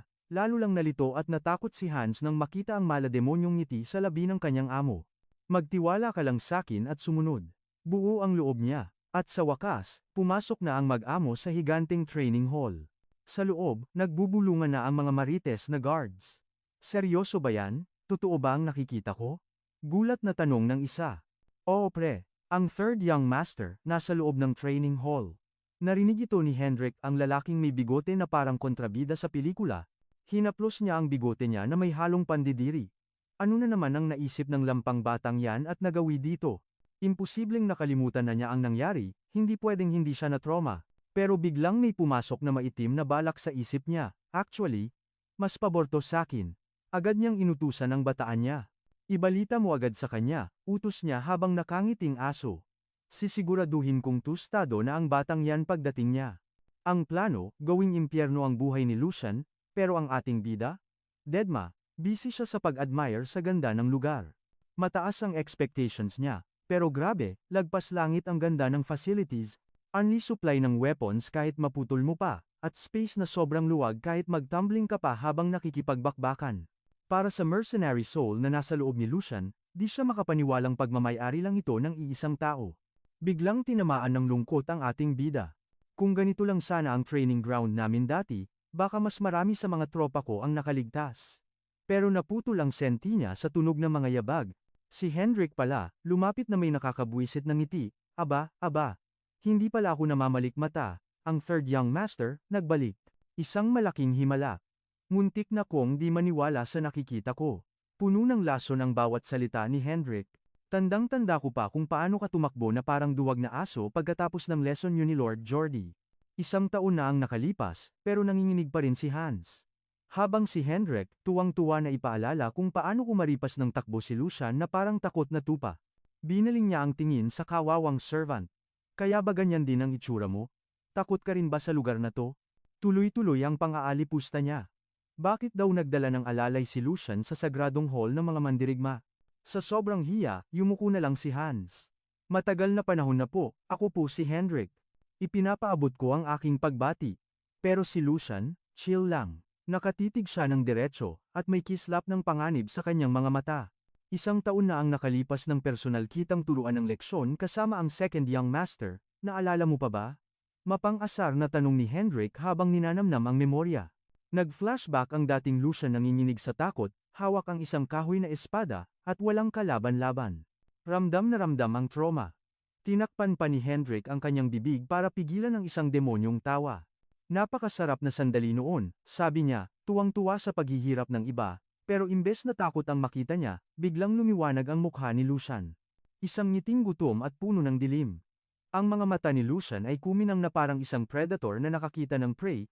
Tingnan mo ang maangas na kutong lupa, na to, sa isip niya habang nakakalokong ngumiti, ang mercenary sa loob niya ay nagwika, magiging masaya to. Ang knight, ang simbolo ng dangal at katapatan. Kadalasang ipinapanganak na noble, at kostumbre na sa kanila ang magmaster ng martial arts at tamang asal bata pa lamang. Pagkatapos lamang nilang mapatunayan ang galing sa labanan at kilalanin ang kanilang merit, saka lang sila nagiging ganap na knight ng kanilang lord. Pero para kay Lucian, sa huli, wala silang pinagkaiba sa mga asong may mamahaling kwelyo. Kaya obligado silang magpakita ng galang sa Lord, na nagbibigay sa kanila ng yaman at karangalan. Pero si Sir Hendrik, sa sobrang angas, mukhang hindi niya get ang posisyon niya. Hula ni Lucian, ang mababang estado ng pamilya ni Hendrik ang dahilan ng kanyang kayabangan, pero ang tunay na problema? Malakas ang loob niya, dahil sa kanyang backer. Kung si Lucian lang ang masusunod, itinali na niya ito sa target at pinaghahagisan ng kutsilyo bilang mental training. Ini-imagine niya kung paano manginginig ang knight kung hahagisan niya ito ng palakol sa mukha. Kaso, lagot siya sa kanyang amang Grand Duke kapag nangyari yun. Kahit ano paman, ang knight ay sentro ng puwersa at mahalagang asset ng pamilya. Ang parusa na walang tamang proseso ay magdudulot lang ng gulo. Nagtimpi si Lucian at nagdesisyong hindi pa ito ang tamang oras, iniba niya ang usapan at sinabi kay Sir Hendrik, parang ang babaw naman kung iiwas ako sa training hall dahil lang sa nakaraan. Plano kong pumunta dito madalas mula ngayon, kahit para lang matuto ng sword forms. Dagdag pa niya, gaya ng sabi mo, Sir, 1 taon na ang nakalipas, kaya hindi na ako dapat maghabol. Hindi makapaniwala si Sir Hendrik. Sword forms kamo, third young master? At humagalpak siya ng tawa. Ang galing mong magpatawa. Huli na ang lahat pero gusto mo pang matuto ng sword forms? Kalmadong nagtanong si Lucian. Huli na, lumapit si Sir Hendrik at nagpaliwanag ng may halong pangungutya. Mukhang hindi mo alam, kaya hayaan mong ipaalam ko sa'yo. Kapag lagpas ka na ng 15 years old, game over na. Ang sword forms ay sikretong techniques at pamana ng ating mga ninuno. Ang simpleng paggaya sa galaw ay nagbibigay ng enlightenment at nagpapalakas ng katawan. Ito ang esensya ng ancestral wisdom. Pero, patuloy niya, may saysay lang yan kung bukas ang path ng mana. Dahil nagsasara ang daan na yan sa edad na 16, magiging basura lang yan para sa iyo. Pagtatapos ni Hendrik na feel ang superiority. Ang sword forms na walang enlightenment ay parang basyong shell, walang pinagkaiba sa pagsasayaw. Nangaasar siyang lumapit at bumulong, kung sa bagay, baka bagay yan sa'yo, young master. Bakit hindi ka nalang maging number 1 dancer sa Empire? Makakatipid ka pa sa oras at mahahanap mo ang tunay mong talento, di ba? Kung ayaw mo naman, pwede kang mag-hardinero, tutal, lahat naman may role na bagay sa kanila. Tuwang-tuwa ang gago, ha, tingnan mo siya, tulala at hindi makasagot. Pero sa isip ni Lucian, iba ang tumatakbo. Una sa lahat, ang claim na ang mana path ay nagsasara sa edad na 16 ay isang malaking fake news, isang katangahan na kayang i-expose ng konting research. Pero hindi mahalaga yun. Pwede akong magmaang-maangan para mapakinabangan ko ang sitwasyon. Tuloy ang takbo ng utak niya, at nakuha na ang objective. Ang objective na magmukhang tanga na dinurog ng sariling kamangmangan, hindi makasagot, isang uod na pinagtawanan ng alipin, at duwag na hindi makagalaw gaya ng dati. Sinimulan na ni Lucian ang kanyang drama. Sir Hendrik. Bakit parang iba yan sa nalalaman ko? Sagot ni Lucian na ikinagulat ni na Hendrik at Hans. Ang mana path ay nagsasara sa edad na 25, hindi 16. Kaya ang alam ko, walang problema kahit matuto ako ngayon. Nagulat si Hendrik, sigurado ka ba sa mga pinagsasasabi mo? Diniin pa lalo ni Lucian. Mukhang nagkakamali kayo, sir. Ganito rin ba ang opinyon ni Brother Jordy? Na-corner si Sir Hendrik at sumagot, oo naman, common sense yan eh. Feeling panalo si Hendrik. Tapos na ang laban. Gaya ng sabi ko, hindi niya ako kayang barahin. Pero biglang umarte si Lucian na parang guguho ang mundo. Oo nga, tama, kahit si kuya sinabi yun. Bigla niyang hinawakan sa balikat ang servant niyang si Hans at sumigaw, Hans. Mukhang katapusan na ng Valdec family. Sigaw ni Lucian sa takot na servant. Ganun din ang iniisip mo, di ba? Walang magawa si Hans kundi ang sumunod. Litong-lito at nanginginig sa takot, napaisip na lang siya, young master, bakit mo ba ako dinadamay sa kalokohan mong to? Dinadamay ka mo? Napahawak na lang sa ulo si Lucian, umaacting na parang pasa niya ang bigat ng mundo. Isipin mo yun? Nalilito siya sa common sense na alam kahit ng asong kalye, may katuturan ba yun? Pagpapatuloy ni Lucian sa kanyang madamdaming speech, ilang talentado na kaya ang nawalan ng oportunidad dahil sa maling impormasyon. Nanlalabo ang paningin ko sa mga luha. Isipin niyo na lang, ang kapatid ko ay may bungo na walang laman. Sigaw ni Lucian, kaya napapitlag sina Hans at Sir Hendrik sa tindi ng kanyang theatrical fury. Huwag niyo akong pigilan. Dumadagundong na sigaw ni Lucian. Kung totoo ang sinasabi ng knight na to, isa itong malaking kahihiyan sa pamilya at krisis, hindi ba? Nakapaskil sa mukha niya ang isang ngiting may halong mali siya. Lumapit si Lucian kay Sir Hendrik. Siguro naman ay hindi mo sinusubukang lokohin ako, ang anak ng iyong Panginoon, hindi ba? Nagkagulo na ang sitwasyon. Cornered, nagpanik si Sir Hendrik at tumulo ang malamig na pawis sa kanyang mukha. Anong ibig mong sabihin? Pinalalabas mo bang ako, isang marangal na knight, ay niloloko ka, young master? Pero halatang hindi sapat ang kanyang pagtanggi. Desperado siyang bumawi. Kalimutan niyo na ang sinabi ko, namali lang ako ng salita dahil hindi ako makapaniwala sa sitwasyon. Sa isang nakakakilabot na ngiti, sumagot si Lucian. Imposible naman sigurong gumawa ng ganong kababawan ang isang knight ng Valdec family. Tama ba ako, Sir Hendrik? Nautal at pinagpapawisan, tumango na lang si Hendrik. Siyempre naman, kalmadong sagot ni Lucian. Good. Sabi na nga ba? Pagpapatuloy niya, kung gayon, ito ay isang bagay na hindi natin pwedeng palampasin. Sa isip ni Lucian, klaro ang kanyang tunay na motibo. Tuturuan kita ng leksyon sa kung anong nangyayari kapag mali ang tabas ng dila mo. Sir Hendrik, sambit ni Lucian, na parang walang kamalay-malay sa bigat ng sitwasyon. Nagtanong si Hendrik kung anong ibig niyang sabihin, at ipinaliwanag ni Lucian na kung intensyon lang sana nitong ipahiya siya, palalampasin niya pa ito. Tuloy pa rin ang kanyang acting, dagdag ni Lucian, ang dahilan kung bakit mababa ang tingin niyo sa akin ay dahil sa sarili kong pagkukulang at pagsasayang ng oras. Sa ilalim ng peke niyang pagpapakumbaba, sumigaw siya, paano ko naman kayo mapapagalitan dahil doon? Pero biglang nagbago ang tono ni Lucian, naging seryoso at nakakatakot. Gayunpaman, kung ikaw na isang knight, at ang kapatid ko na poste ng Grand Duchy, ay humahad lang sa pag-recruit ng mga talent dahil sa maling kaalaman, hinding-hindi ko yan mapapalampas. Diniin ni Lucian na ito ay lilikha ng lamat sa puwersa ng Valdec Knights at, sa totoo lang, magiging malaking banta sa kaligtasan ng mga mamamayan. Bilang isang taong nagdadala ng pangalang Valdec, karapatan ko lang na magalit. Habang uma-acting, naisip ni Lucian na sa wakas, nakuha na niya ang kiliti ng sitwasyon. Humarap muli si Lucian kay Sir Hendrik na naninigas na sa takot. Ngayon, naiintindihan na ni Hendrik ang bigat ng gulo na pinasok niya.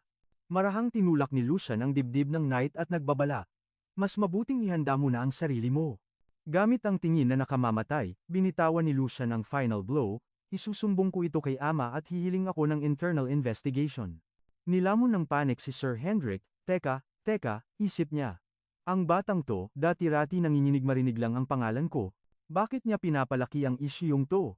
Halos umikot ang mundo ni Hendrik, hindi, ganito naman talaga ang batang to. Dati, kasing rupok siya ng isang bagong silang na tupa. Pero ngayon, hindi tupa ang nakikita niya, kundi isang dambuhalang lobo na lumabas mula sa madilim na gubat. Isang kamay na may suot na guwantes ang nag-ayos ng singsing na may pulang hiyas. Isang bagong boses ang bumasag sa eksena. Anong nangyayari dito at nagkakagulo kayo? Napatingala si Sir Hendrik, ang mukha niya ay pinaghalo ang takot at relief. Lord Jordi, pero sa loob-loob ni Lucian, napangiti siya. Right on time, bulong ng isip niya. Si Jordi Valdec, ang second son, ay lumapit ng may pandidiri sa mukha. Ikaw na naman ba, Lucian Valdec? At dito nagpapatuloy ang eksena.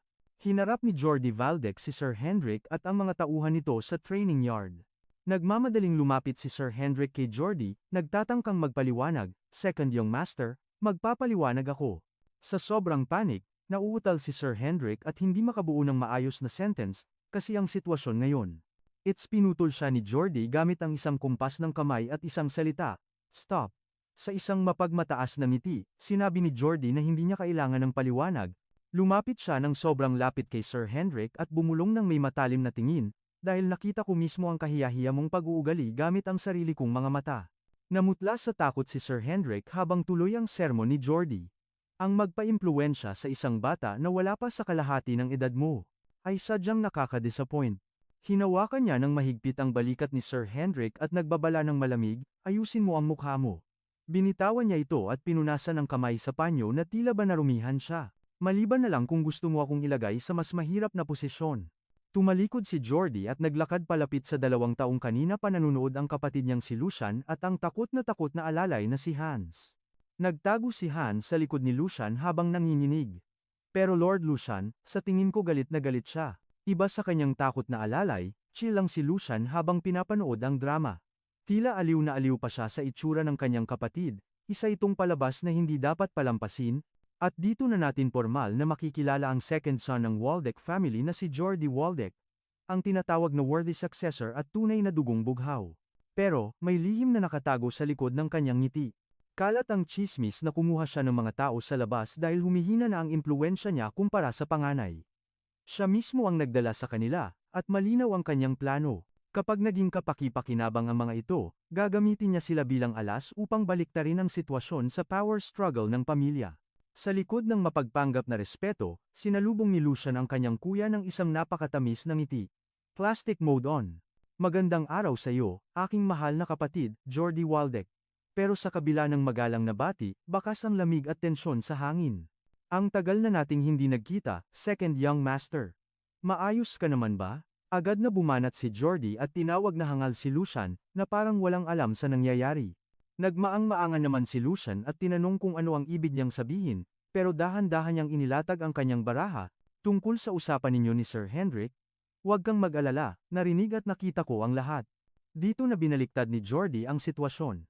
Nagawa mo talagang dungisan ang dignidad ng ating pamilya. Nanlaki ang mga mata ni Lucian sa gulat na pang-famous awardee. Dungisan ang dignidad, paki-explain nga po para maintindihan ko? At nagsimula na ang lecture ni Jordy. Kesyo matagal na raw wala sa serbisyo si Sir Hendrik kaya nagkaroon lang daw ng kaunting pagkakamali. Idiniin niya na mali si Hendrik sa paggamit ng pangalan niya para gumawa ng gulo, at hindi raw ito makakatakas sa responsibilidad. Pero syempre, nagpabida si Jordy. Wala raw siyang balak parusahan si Hendrik, napaka-bait kuno. Alam daw niya ang katapatan ng mga knight at kung gaano karaming dugo ang inalay nila para sa pamilya. Kinilala niya ang halaga ng kanyang tauhan, pero ang pagkilalang ito ay gagawin niyang sandata laban kay Lucian. Tumingin siya kay Lucian ng puno ng panghahamak. Heto na ang huling banat niya. Hindi tulad mo, patuloy niyang pangiinsulto habang nakaduro kay Lucian. Isa ka lang duwag na hindi kinaya ang sword training at tumakas. Sa tingin mo ba may karapatan kang husgahan siya mula sa taas? Lucian Waldeck, matuto kang rumespeto sa mga knight. Nakangisi siya ng may pagmamalaki habang nakatingin sa mga nakapaligid na kawal. Damang-dama niya ang kanyang pagkapanalo habang pinagmamasdan ang reaksyon ng lahat. Dahil sa kanila kaya nananatiling matatag ang pamilyang Waldeck. Buong yabang niyang ipinamukha na nakasalalay sa mga tauhang ito ang kinabukasan ng angkan. Biglang humakbang ang isang mataas na opisyal at humingi ng tawad para kay Lucian.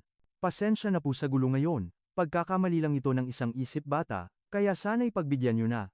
Ngumiti ng palihim si Jordy. Tuwang-tuwa ang loko sa nangyayari. Ako na ang bahala sa tanga kong kapatid. Pero lingid sa kaalaman niya, iba ang tumatakbo sa isip ni Lucian. Isang tuso at mapanganib na ngiti ang gumuhit sa mukha ng bida. Lumabas ang kanyang pagiging veteranong mersenaryo. Ganito pala ang gusto mong laro? Bistado na ni Lucian ang bulok na estilo ni Jordy.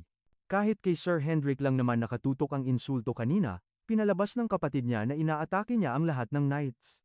Hindi lang siya pinuprovoke na mang insulto, nagpapapogi points pa si Jordy sa mga tauhan. Napakagaling na manipulasyon. Pero sa halip na mainis, sumabay sa agos si Lucian, sige, pagbibigyan kita sa gusto mo. Sinimulan na ni Lucian ang kanyang acting. Tumingin siya kay Jordy na parang manghang-mangha, iba ka talaga, kuya. Nabigla si Jordy sa biglaang pagbabago ng ihip ng hangin, hindi siya makapagsalita, samantala, itinuloy ni Lucian ang kanyang madamdaming speech. Kahit may hindi pagkakaunawaan, dapat pinagalitan mo ako dahil sa pang-iinsulto ko sa'yo, kuya. Hinawakan pa niya ang kanyang dibdib na parang sasabog sa emosyon, pero sa halip na magalit, binigyan mo pa ako ng ganito kahalagang aral. Napakadakila mo. Habang umaamin si Lucian sa kasalanang hindi naman niya ginawa, panik na si Hans, Young Master, tama na po, tumahimik na kayo, parang awa niyo na. Deadma lang si Lucian sa alalay niya. Hiyang-hiya ako sa sarili ko dahil sa mga nasabi ko. Tuwang-tuwa naman si Jordy at todong ngiti, akala niya ay siya na ang panalo sa round na ito. Itinaas pa ni Lucian ang kanyang kamao at ipinagsigawan ang kanyang natutunan mula sa kabaitan ng kanyang kuya. Marami akong natutunan ngayong araw. Humarap siya sa mga knight at inutusan ang kanyang servant, Hans. Isulat mo agad ang mga pangaral ni kuya. Hindi sapat ang simpleng papel lang. Ilagay mo ito sa pinakamahal na seda. Pero sa loob-loob niya, ito na ang simula ng pagbabago, buburahin niya ang image na mahina si Lucian. Habang kampanteng nakangisi si Jordy, hindi niya alam na nahulog na siya sa patibong, nakatanim na sa isip ng lahat ang bagong Lucian. Sa isip ni Lucian, parang nababasag na ang kanyang maskara habang nakaguhit ang isang baliw na ngiti ang mahinang third young master ng nakaraan, patay na siya. Pagbagsak ng kurtina ng kanyang pagpapanggap, ang mukha ni Lucian ay nabalot ng nakakapangilabot na kalmado. Humarap siya sa tulalang si Jordy, kung gayon, aalis na ako. Payag ka ba o payag? Sa bawat hakbang palayo, pinalalim niya ang hidwaan sa pagitan nila, isang tahasang provocation. Tutal, wala naman tayong mapapala sa isa't isa kung magsasama pa tayo, dito na tuluyang napigtas ang pasensya ni Jordy. Hindi maproseso ng utak niya ang panghahamon. Sumabog ang kanyang galit na parang bulkan, leche, mukhang hindi ka talaga natatakot Tingin mo ba makakaalis ka lang ng parang walang nangyari, pero sa close-up, ng gintong mata ni Lucian, chill lang. Sa boses na kasing lamig ng yelo, pinaalalahanan niya ang kanyang utol, nakalimutan mo na yata. Ibinagsak ni Lucian ang kanyang checkmate, ipinamukha kay Jordy kung sino ang may hawak ng alas. Bantay sarado ako ni Ama ngayon mismo. Wala akong mawawala. Pero ikaw, isang banta na masisirain nito ang pangalan ni Jordy kaysa sa kanya kapag nagka-iskandalo. Sa harap ng natulalang si Jordy, binasa ni Lucian ang hangin at binaligtad ang laro pabor sa kanya. Tumalikod siya ng may angas at kalmadong, sinabing, "Edi ituturing ko na yang consent mo." Sa huling dramatic exit, hinila niya ang servant niyang si Hans na shook pa rin sa mga pangyayari. "Paalam, elder brother, Jordy."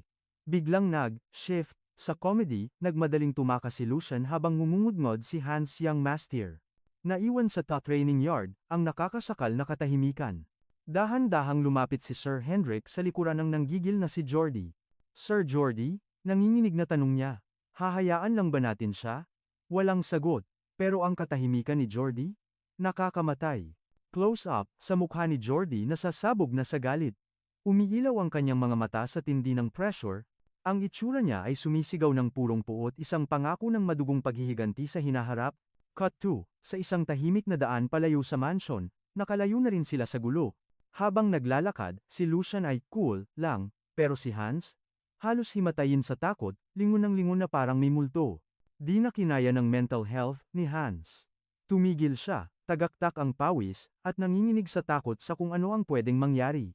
Humarap siya sa amo niya, boses na basag, "Young master. Sure, ka bang okay lang to?" Tumigil si Lucian para pakinggan ang breakdown ng servant niya tungkol sa kalupitan ng kapatid niya. "Alam mo naman ugali ni Lord Jordy." Bumuhos ang iyak ni Hans, nagmukha siyang basang sisiw sa kanyang imahinasyon, isang kawawang nilalang. Nag-play sa utak niya ang worst-case scenario. "Huhulihin ako nung bigotilyong kabalyero at itatumba ng walang nakakaalam." Kalmado lang siyang sinaway ni Lucian. Naging seryoso ang mukha ni Lucian. Ang takot ni Hans ay nagpaalala sa nakaraan niyang buhay bilang mersenaryo. Tumpak. Yung mga bully lang ng ganung ugali ang makakaintindi. Isang madilim na alaala ang lumitaw. Flashback, sa panahong nasa bingit siya ng kamatayan, posibleng nakakulong. Naalala niya ang frustration sa mga bobong boss, na pinalala ang sitwasyon tapos magmamalinis sa huli. Napangiti siya ng mapait. Sobrang miserable ng pakiramdam na yon. Balik sa present, pinakalma niya si Hans. "Di mangyayari yan, kaya tumayo ka na dyan." Tumingala si Hans na may puppy eyes, habang nagsasalita si Lucian. "Isang hamak na night, di yun papalag, at hinding-hindi ko papayagan." Yumuko si Lucian kay Hans, boses na puno ng bagong sibol na malasakit. "Ang dami mo nang tiniis dahil sakin, Hans."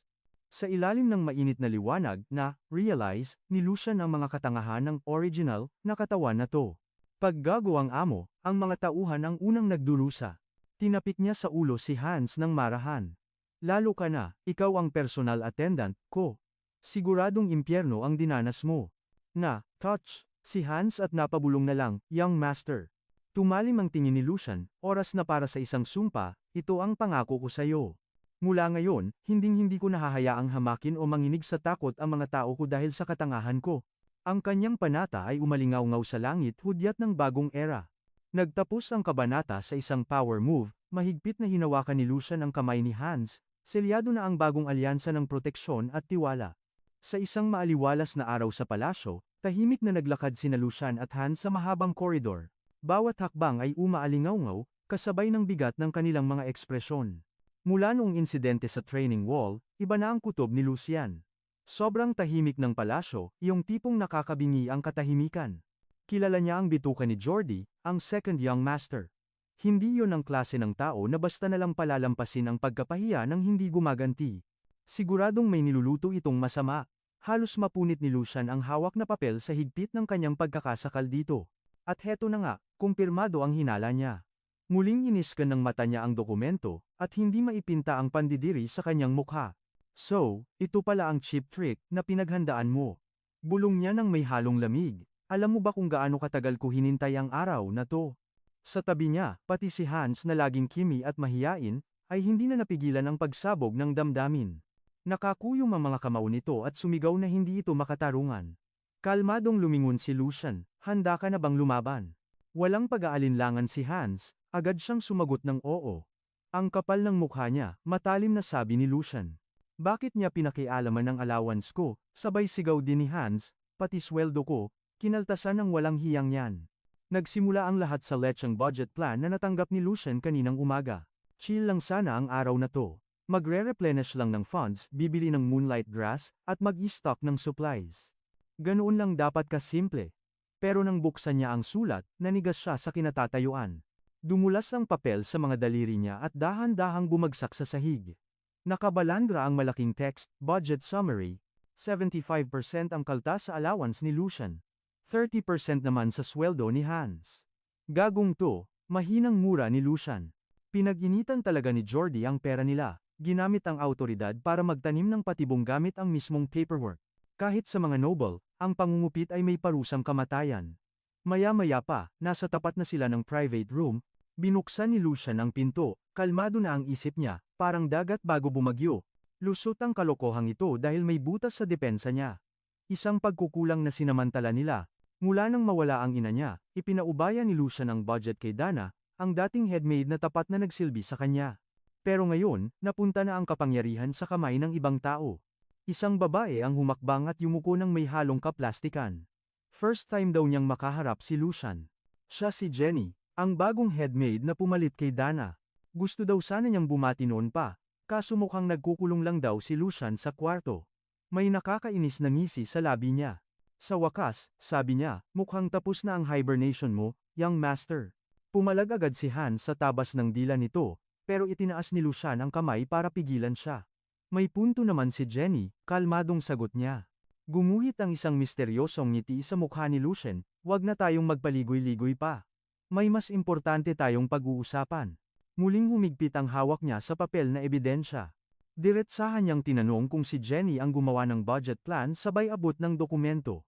Nagulat si Jenny, ngumiti, at biglang tumawa ng nakakainsulto. Hindi ko maintindihan, young master, sabi niya, pinapunta mo ako dito para lang sa maliit na issue ng budget? Oo, inamin niyang siya nga ang nagsulat niyon. Dahil binigay daw ni Lucian ang authority sa dating headmaid, natural lang na napasa sa kanya ang responsibilidad, ginagawa lang daw niya ang trabaho niya. At with feelings pa, sinabi niyang trabaho naman daw talaga to dapat ni Lucian. Bahagyang tumigas ang ekspresyon ni Lucian, inaasahan na niya ang sagot na to, totoo naman kasi. Kasalanan din niya ang kapabayaan. Tumango siya bilang pagsang-ayon, pero may isang bagay na talagang hindi tama. Ipinaalala niya na ang malaking parte ng pondo galing sa ama niya ay para sa salary increase ng mga servants. Pambawi sa pagkukulang niya noon. Habang nagsasalita siya, nagsimulang manginig ang mga nakapaligid na katulong, palipat-lipat ang kabadong tingin nila kay Lucian at Jenny. Isang simpleng tanong ang binitawan ni Lucian, kung ganoon, bakit kinaltasan si Hans imbes na taasan? Tumalim ang tingin niya, hindi ba sobrang garapal naman yan? Ngumiti ulit si Jenny, kunwari gulat. Baka raw may mistake lang, mahirap daw kasing mag-manage ng buong mansyon. Lumingon siya sa iba para humingi ng restback, tinatanong kung gaano siya ka-busy at ka-overworked. Agad namang tumango ang mga staff, takot na madamay. Isa-isa silang nagdahilan, sinisisi ang sarili nila at sinabing oversight lang daw. Tahimik lang na nanonood si Lucian. Tama na, ang boses niya ay kalmado pero punong-puno ng bigat. Biglang namatay ang ingay sa kwarto, humakbang palapit si Lucian. Ang katawan ay nasa iisang amo, pero ang mga kamay at paa, mukhang iba ang sinusunod. Naglakad siya papunta sa pinto, huminto, at lumingon pabalik. Tinitigan niya si Jenny ng diretso sa mata. Huling tanong ko na, to sayo. Umayos ka ng sagot, tumalim ang tingin niya, kilala mo ba kung sino ang tunay na among dapat mong pinagsisilbihan? Naglaho ang ngiti ni Jenny. Ang sagot niya ay matalas at kasing lamig ng yelo, kung gusto mo ng sagot, aniya, kay Lord Jordy ka magtanong. Nagbago ang ihip ng hangin, isang madilim na eskinita ang bumungad, makipot at mamasa-masa. Humakbang si Lucian, ang isip niya ay buo at walang awa. Ang laman na nabubulok ay kailangang tistisin para mabuhay ang katawan, kahit gaano pa ito kasakit. Bumibilis ang tibok ng puso niya, bawat hakbang. Sa dulo ng eskinita, nakatayo ang isang magulong bar, at rinig hanggang labas ang sigawan ng mga tambay. Pumasok sina Lucian at Hans, balot na balot sa kanilang disguise. Napakunot noo si Hans paglingon sa paligid. Akala ko ba mangingisda tayo para kumalma ka? Bulong niya, parang malayo naman yata sa peace of mind, ang lugar na to. Pero deadma lang si Lucian. Nakatuon ang mata niya sa gitna ng bar. Kung saan may dalawang mandirigmang nagbabasagan ng mukha habang nagwawala ang mga manunood sa tuwa, sigawan ang mga tao sa pustahan, uhaw sa dugo at panalo. Napangiti ng bahagya si Lucian at bumulong. Mukhang ito ang perfect spot para makahuli ng malaking isda. Lumapit sila sa counter, Ang bartender, na nagpupunas ng baso, ay tiningnan sila ng masama at nagbabala na bawal ang mga kahina-hinalang tao dito. Walang salita-salita, ibinagsak ni Lucian ang isang mabigat na sako ng pera sa mesa, nanigas ang bartender. Tinanggal ni Lucian ang kanyang disguise at kalmadong nagtanong kung bakit nag-iinarte ang isang sugalan sa mga customer nito. Hinamon niya kung gusto pa ba ng lalaki na kumita ng negosyo. May dahilan kung bakit hindi agad iniligpit ni Lucian ang head maid. Una, hindi basta-basta si Jenny. Anak siya ng yaya na nagpalaki kay Jordy mula pagkasanggol. Ang padalos-dalos na galaw laban sa kanya ay magpapalala lang ng sitwasyon at mag-iimbita ng gulo. Pangalawa, at mas importante, ang sitwasyong ito ay bunga ng sariling kapabayaan ni Lucian bago siya ma-reincarnate sa katawang ito. Wala siyang kaalam-alam noon kung paano hawakan ang mga ganitong bagay. Nagtiwala siya sa kapangyarihan ng hindi naiintindihan ang kapalit.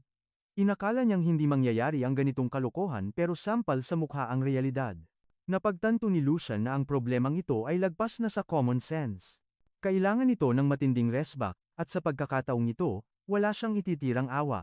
Higit pa roon, imposibleng hindi alam ng Archduke ang mga milagrong nangyayari sa likod ng kurtina. Ibig sabihin, ang paglutas sa gulong ito ay hindi lang kailangan, bahagi ito ng isang test. Kung ganoon, pues, ipapakita ni Lucian ang bangis niya. Habang tumatakbo ang mga planong ito sa isip niya, iginiya siya ng staff sa isang mesa, komportable siyang umupo na parang hari. Kalat ang mga baraha sa mesa, patunay ng madugong labanan kanina. Dinampot ni Lucian ang deck, kalmado at walang kaba. Nandito na rin lang siya, bakit hindi pa siya kumita ng pera? Maya-maya lang, ang lalaking kalaro niya ay nanginginig na sa takot. Dumagsa ang mga usisero, nakanganga sa gulat. Ilang rounds na bang sunod-sunod na nanalo si Lucian? Ang kalaban niya ay dapat veteranong sugarol, pero mukha na itong basahan sa pagkatalo. Sa wakas, nagsalita ang nanginginig na lalaki, ayoko na, suko na ko. Pinaikot lang ni Lucian ang coin sa mga daliri niya habang nagmamadaling tumakas ang lalaki, umpisa pa lang to. Sabi ni Lucian nang may halong angas. Ngayon pa lang umiinit ang laban, bakit hindi ka muna tumambay? Namutla ang lalaki at tumanggi agad, mas mabuti pang umalis na siya. Sa tabi ni Lucian, nanigas si Hans, napahawak na lang sa ulo. Kailan pa nagkaroon ng ganitong god-tier skills, ang young master? Sa sobrang bored, sumandal si Lucian at ipinatong ang isang binti sa mesa na parang boss. Next round, kalmado niyang sigaw, wala na bang ibang matapang dyan? Pumunta siya dito para magkalat ng chismis, pero parang boywick naman ang mga tao. Pagbaba ng tingin, naisip ni Lucian na matapos niyang limasin ang pera nila, panahon na para lumabas ang tunay na target. Tila point Q, bumukas ang pinto. Sumulyap si Lucian at nakita ang isang lalaking papasok habang inaayos ang butunes ng damit. May suot siyang magalang na ngiti, pero ang presensya niya ay nagpabigat sa hangin. Well, swabeng sabi ng lalaki. Hindi ko napansin na may VIP pala tayong bisita, pasensya na sa slate, na pagbati. Huminto siya sa harap ni Lucian at nagpakilala. Ako si Hugo, wika niya na may halong angas. Ako ang manager ng establishment na to. Sa isang pitik lang ng daliri niya, biglang lumitaw ang isang butler mula sa kawalan. Yumuko ito ng malalim at inanunsyong magsasara na ang bar dahil sa emergency. Mabilis na kumilos ang mga tauhan sa loob ng kwarto, sinabihan ng lahat ng guests na kailangan na nilang lumabas. Nangako silang babawi at magbibigay ng generous compensation sa susunod na visit ng mga ito. Humarap ulit si Hugo kay Lucian, puno ng respeto ang boses. Pasensya na kung makaabala ito sa ibang customers, sabi niya. Pero maliit na bagay lang yun para masiguro ang comfort ni Lord Lucian. Ngumiti lang ng tipid si Lucian, matagal na rin nung huli akong lumabas para mag-enjoy, sagot niya. Matalas ang mata mo, dagdag pa niya na parang wala lang. Kailangan niyang ganyang intuition para mabuhay sa ganitong klase ng laro. Yumuko ulit si Hugo at humingi ng tawad sa late na pagbati. Kumaway lang si Lucian, sinabing naghahanap lang siya ng bagong scenery. Napako ang tingin ni Hugo sa bundok ng mga coins sa lamesa. Inamin niyang nakakalula ang dami nito, talagang astonishing. Matagal-tagal na rin simula noong huli siyang makakita ng ganito kalupit na pustahan, muling bumaling ang tingin niya kay Lucian, at binasag ang katahimikan. Maaari ko bang hingin ang iyong pahintulot? Magalang na tanong ni Hugo, kung mamarapatin, nais kong ako mismo ang humarap sa iyo. Sinalubong ni Lucian ang kanyang nanlilisik na tingin, kalmadong ngumiti si Hugo, pero may halong angas. Alam kong wala akong binatbat sa young master, pero bilang manager, marami-rami na rin akong natutunang maduduming estratehiya. Pampalipas oras lang naman. Sa sandaling yun, lumapit si Hans, nanginginig ang boses sa kaba. Master, uwi na tayo, parang awa niyo na. Sobra-sobra na ang panalo natin, at iba ang kutob ko sa taong to. Amoy dugo ang paligid niya.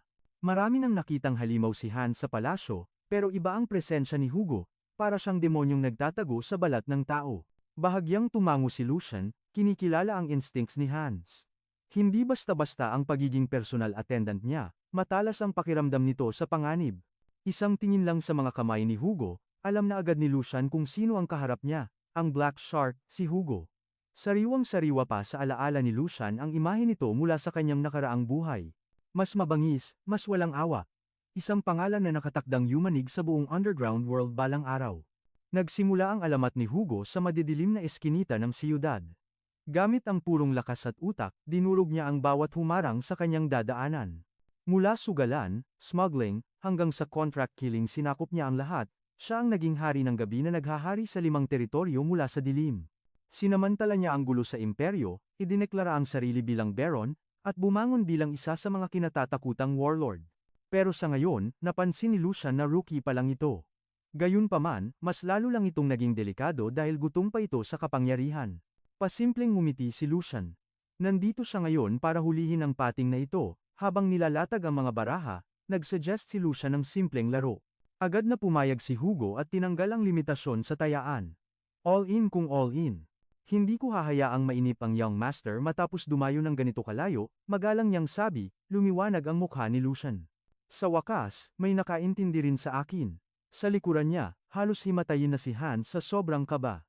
Nanatiling nakangiti si Hugo, pero sa loob-loob niya, tingin lang niya kay Lucian ay isang spoiled brat na umaasa sa yaman ng pamilya. Hindi niya alam, ang mga salitang binitawan niya ay magiging mitsa ng kanyang sariling pagbagsak. Habang nag-aayos ang dealer, inisip ni Hugo na perpekto ang timing. Kahit na pumalpak ang mga bata niya kanina, pasimple siyang kumatok sa mesa isang senyales. Nakuha ng dealer ang signal. Ang akala ni Hugo, ang mga tulad ni Lucian ay lalong manggigigil kapag natatalo. Balak niyang simutin ang yaman nito hanggang buto. Pero sa mesa, abot tenga ang ngiti ni Lucian, parang walang alam sa nangyayari. Naghinala si Hugo at nagtanong kung may problema ba. Casual na sumagot si Lucian na wala lang yon. Pero bago magsimula ang bakbakan, may isang tanong siya. Nangako si Hugo na sasagot ng tapat. Sumandal si Lucian, may nakakalokong ngiti sa mga labi. Kahit ngayon lang tayo nagkita, aaminin ko, medyo bilib ako sayo. Makikilala ang galing ng lider sa kanyang mga tauhan. Ang pagpapatakbo ng ganito kalaking operasyon kahit ilegal ay hindi biro. Kung lumampas ka sa linya, matagal ka na sanang iniligpit. Nanatiling magalang ang ngiti ni Hugo, pero nanigas ang kanyang katawan. Alam ko ang lugar ko, maingat niyang sagot. Sinisiguro kung hindi ako makakabangga ng mga nasa itaas, mahinang natawa si Lucian. Huwag kang masyadong tense. Kahit galing ako sa House Weldon marunong naman kaming makisama. Saglit niyang tinitigan ang mga baraha bago kalmadong nagtanong, kailan mo balak simulan ang large-scale production? Nanigas si Hugo, ano? Anong pinagsasabi mo? Ngumiti lang ng tipid si Lucian at sumandal. Huwag ka nang magmaang-maangan, basa ko na ang galaw mo, Hugo. Tumalim ang tingin ni Lucian at binagsak ang salitang nagpabigat sa buong kwarto ilegal, sa sandaling lumabas ito sa bibig niya, bumigat ang hangin, nakakasakal. Maging ang mga utusan ay nagsimulang pagpawisan ng malamig sa takot. Nanigas si Hans sa tabi niya, nanlalaki ang mga mata, si Hugo naman ay parang naging bato, tila tinamaan ng kidlat sa kinatatayuan. Pilit na pinapakalma ni Hugo ang sarili, pilit ang ngiti habang nagtatanong kung anong ibig sabihin ni Lucian. Nagpatay mali siya, iginigiit na wala siyang alam sa anumang ilegal na gawain. Hindi kaagad sumagot si Lucian. Sa halip, kalmado siyang nagdagdag ng coin sa mesa. Mabagal, sadya, at nakakakilabot ang bawat galaw. Wala nang saysay ang pagkukunwari, mahina niyang sabi. Rinig na rinig kita, huwag mo nang ipaulit pa. Isang manipis at misteryosong ngiti ang gumuhit sa labi ni Lucian habang ibinubunyag ang katotohanan. Inutusan si Hugo ng pamilya Marquis Lauren na guluhin ang teritoryo ng Waldeck gamit ang ilegal na droga. Ang mga salita ay tila patalim na nakatarak sa hangin. Nanlamig ang tingin ni Lucian, tamad na kumaway ang kamay pero puno ng awtoridad. Para sa isang pamilya ng Marquis, napakamura at napakababaw ng utos na yan, ang boses niya ay humiwa sa tensyon. Wala silang respeto sa laro. May linyang hindi dapat tinatawid, pero tinawid mo pa rin. Tama ba ako? Walang nasabi si Hugo. Tumulo ang pawis sa mukha niya at naging mabilis ang kanyang paghinga. Tinitigan siya ni Lucian ng kanyang mga matang walang emosyon. Aaminin ko, pagpapatuloy niya. Medyo bilib ako sa lakas ng loob mo. Ang magpuslit ng droga sa ibang siyudad, lalo na sa teritoryo ng Waldeck, ibang klase ring katangahan yan. Pero ang sunod na sinabi ni Lucian ay mas matalas pa sa patalim. Sa oras na may pumalpak, babala ni Lucian, at mahuli ka. Lahat ng konektado sa Waldeck family, dudurugin ka ng buhay. Walang magdadalawang isip. Walang magpapakita ng awa kahit isa. Bumigat ang hangin sa kwarto, parang sinasakal sila ng presensya niya. Tahimik na inobserbahan ni Lucian ang takot sa isip ni Hugo. Ang failure ngayon ay katumbas ng kamatayan, bistado na ang plano niya bago pa man ito magsimula. At ang kalaban sa harap niya? Ang Waldeck family isa sa pinakamapanganib na puwersang pwede niyang banggain. Sa original timeline, dapat mananatiling tago ang operasyong ito sa loob ng 2 taon. Sa panahong yun, aabot na sa Grand Duke ang drug reports at nakatakas na sana si Hugo, pero dahil sa experience ni Lucian, naunahan niya ang gulo bago pa ito sumabog. Sa huli, pilit na nagsalita si Hugo kahit nanginginig. Isang malaking misunderstanding lang po ito, palusot niya. Bahagyang tumaas ang sulok ng labi ni Lucian. Binigkas niya ng dahan-dahan ang bawat salita, anong misunderstanding ang sinasabi mo? Nanginginig si Hugo, iginiit niyang hamak na small-time shop owner lang siya na kumakayod para mabuhay. Wala raw saysay na magbenta siya ng droga at baka gawa-gawa lang yun ng mga naiinggit sa kanya. Hahanapin daw niya kung sino ang nagkalat ng fake news na yun. Malamig na pinutol ni Lucian ang drama niya. Gawa-gawang kwento, halos natatawang sabi niya. Gaya ng flour mill mo na normal na shop daw. At yung underground passage sa ilalim nun na secret escape route palabas ng castle, sumandal siya ng bahagya, nakapako ang tingin kay Hugo na parang predator. Hugo, ito na ang huling tanong ko. Nasa anong stage ka na ngayon? Natulala si Hugo, nawalan siya ng boses. Tumulo ang pawis sa mukha niya, nanginginig ang buong katawan habang dinadaganan siya ng bigat na mga alam ni Lucian. Nakakabingi ang katahimikan, puno ng takot. Ang kalmadong tingin ni Lucian, tagos hanggang buto. Sa huli, napaupo na lang si Hugo, nang hihina. Luminaw ang isip niya saglit, alam ni Lucian, alam niya ang fake shop at ang secret passage. Wala nang silbi ang mga palusot. Isang delikadong ideya ang pumasok sa utak ni Hugo. Papatayin ko ba siya? Ramdam ng mga tauhan ang pagbabago ng ihip ng hangin. Isa-isa silang gumalaw, dahan-dahang humawak sa kanilang mga sandata. Isang noble na walang bantay. Madaling patayin. Pero bago pa makagalaw si Hugo, bumasag na ang boses ni Lucian sa tensyon malamig at matalas. Mag-isip kang mabuti bago ka gumawa ng katangahan, ang taya sa sugal na to ay ang sarili mong buhay. Nanginginig si Hans sa likod ni Lucian, bakas ang takot sa mukha. Dahan-dahang lumuwag ang kuyom na kamao ni Hugo. Pinaalala ng mga salita ni Lucian kung gaano siya naghirap para maabot ang posisyon na to. Anong klaseng katangahan yung naisip ko? Sinampal niya ang sarili sa isip, ang pag-atake sa successor ng Waldeck family ay parang pagmamakaawa na ring mamatay. Nag-racing ang utak niya sa pwedeng mangyari kapag nahuli siya. Ang parusa ay mas malala pa sa mabilis na kamatayan. Dahan-dahang pumikit si Hugo at bumuga ng hangin. Pinili niya ang survival, yumuko siya, at nagmakaawa kay Lucian na huwag siyang patayin. Siguradong may dahilan. Pumunta rito si Lucian ng personal imbes na ipapatay na lang siya agad, kung hindi, gumugulong na sana ang ulo niya sa sahig ngayon. Nilamon siya ng desperasyon. Kung uutusan niyo akong maging aso, nanginginig niyang sabi. Magiging aso ako. Kung sasabihin niyong tumahol ako, tatahol ako. Kung sasabihin niyong gumapang ako, gagapang ako. Pagkasabi niya nun, sabay-sabay na lumuhod ang lahat ng tauhan, nagmamakaawa. Tahimik si Lucian sandali, tapos dahan-dahang tumayo. Isang asong pwedeng alagaan. Hindi masamang ideya. Kailangan lang naman niya ng mga kamay at paa na mapagkakatiwalaan. Dumaloy ang ginhawa sa katawan ni Hugo. Paulit-ulit siyang nagpasalamat, nangangakong susundin ang lahat ng utos ng walang reklamo. Lumapit si Lucian, pero biglang huminto. Pero boring kung magiging hunting dog ka lang, sabi niya habang nag-iisip. Hindi ikaw, yung tipong makukuntento sa ganon habang buhay, Hugo. Pinatong niya ang kamay sa balikat nito at nagtanong ng isang bagay na hindi inaasahan. Gusto mo bang subukang maging isang knight? Nanlaki ang mata ni Hugo, nabalot ng katahimikan ang buong kwarto. Nasa kanya ang spotlight ng lahat. Dati, adik siya sa pangarap na maging knight pero winasak ito ng malupit na realidad. Kahit gaano pa siya kaimba, buhay pa rin niya ang taya para sa iba, isang hamak na kasangkapan na pwedeng itapon ng mga nobles. Ang pagiging commoner ay pader na di matibag-tibag. Ang tanong, gusto ko pa bang maging isang marangal na knight? Idinikit ni Hugo ang noo sa sahig. Kung bibigyan ako ng chance, garalgal niyang sabi, kahit kaluluwa ko, ibebenta ko. Sabihin mong posible to, walang pag-aalinlangang sagot ni Lucian. Isinusumpa ko sa ngalan ng karangalan ng pamilya Waldeck, kung may dignidad at dangal ka. At hindi mo ipapahiya ang sarili mo, never magiging hadlang ang status mo. Lumapit siya, boses na mahina pero may authority. Last question. Gusto mo bang mabuhay bilang tao, at hindi isang gamit? Pag-asa bagay na matagal nang nawala ang bumuhay sa puso ni Hugo, makalipas ang ilang araw, nagtipon ang mga servant sa palasyo, puno ng kaba at chismis. Nasa harapan si Lucian, chill lang na nakaupo habang nakapatong ang isang binti sa lamesa, boss na boss ang dating. Nakatayo sa likod ni Lucian ang kanyang dalawang subordinates na sina Hans at Hugo. Tumingin si Lucian kay Hugo at nagutos ng may authority, magpakilala ka. Agad namang tumuwid ng tayo si Hugo at inayos ang posture niya.